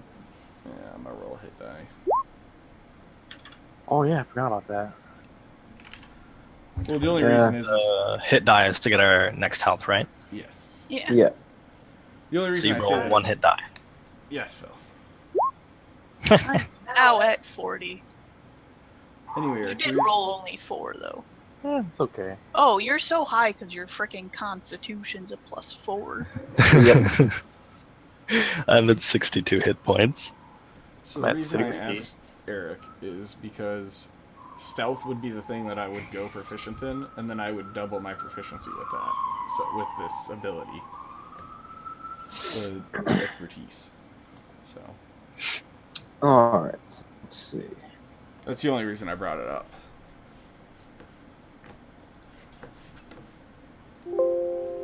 So you're saying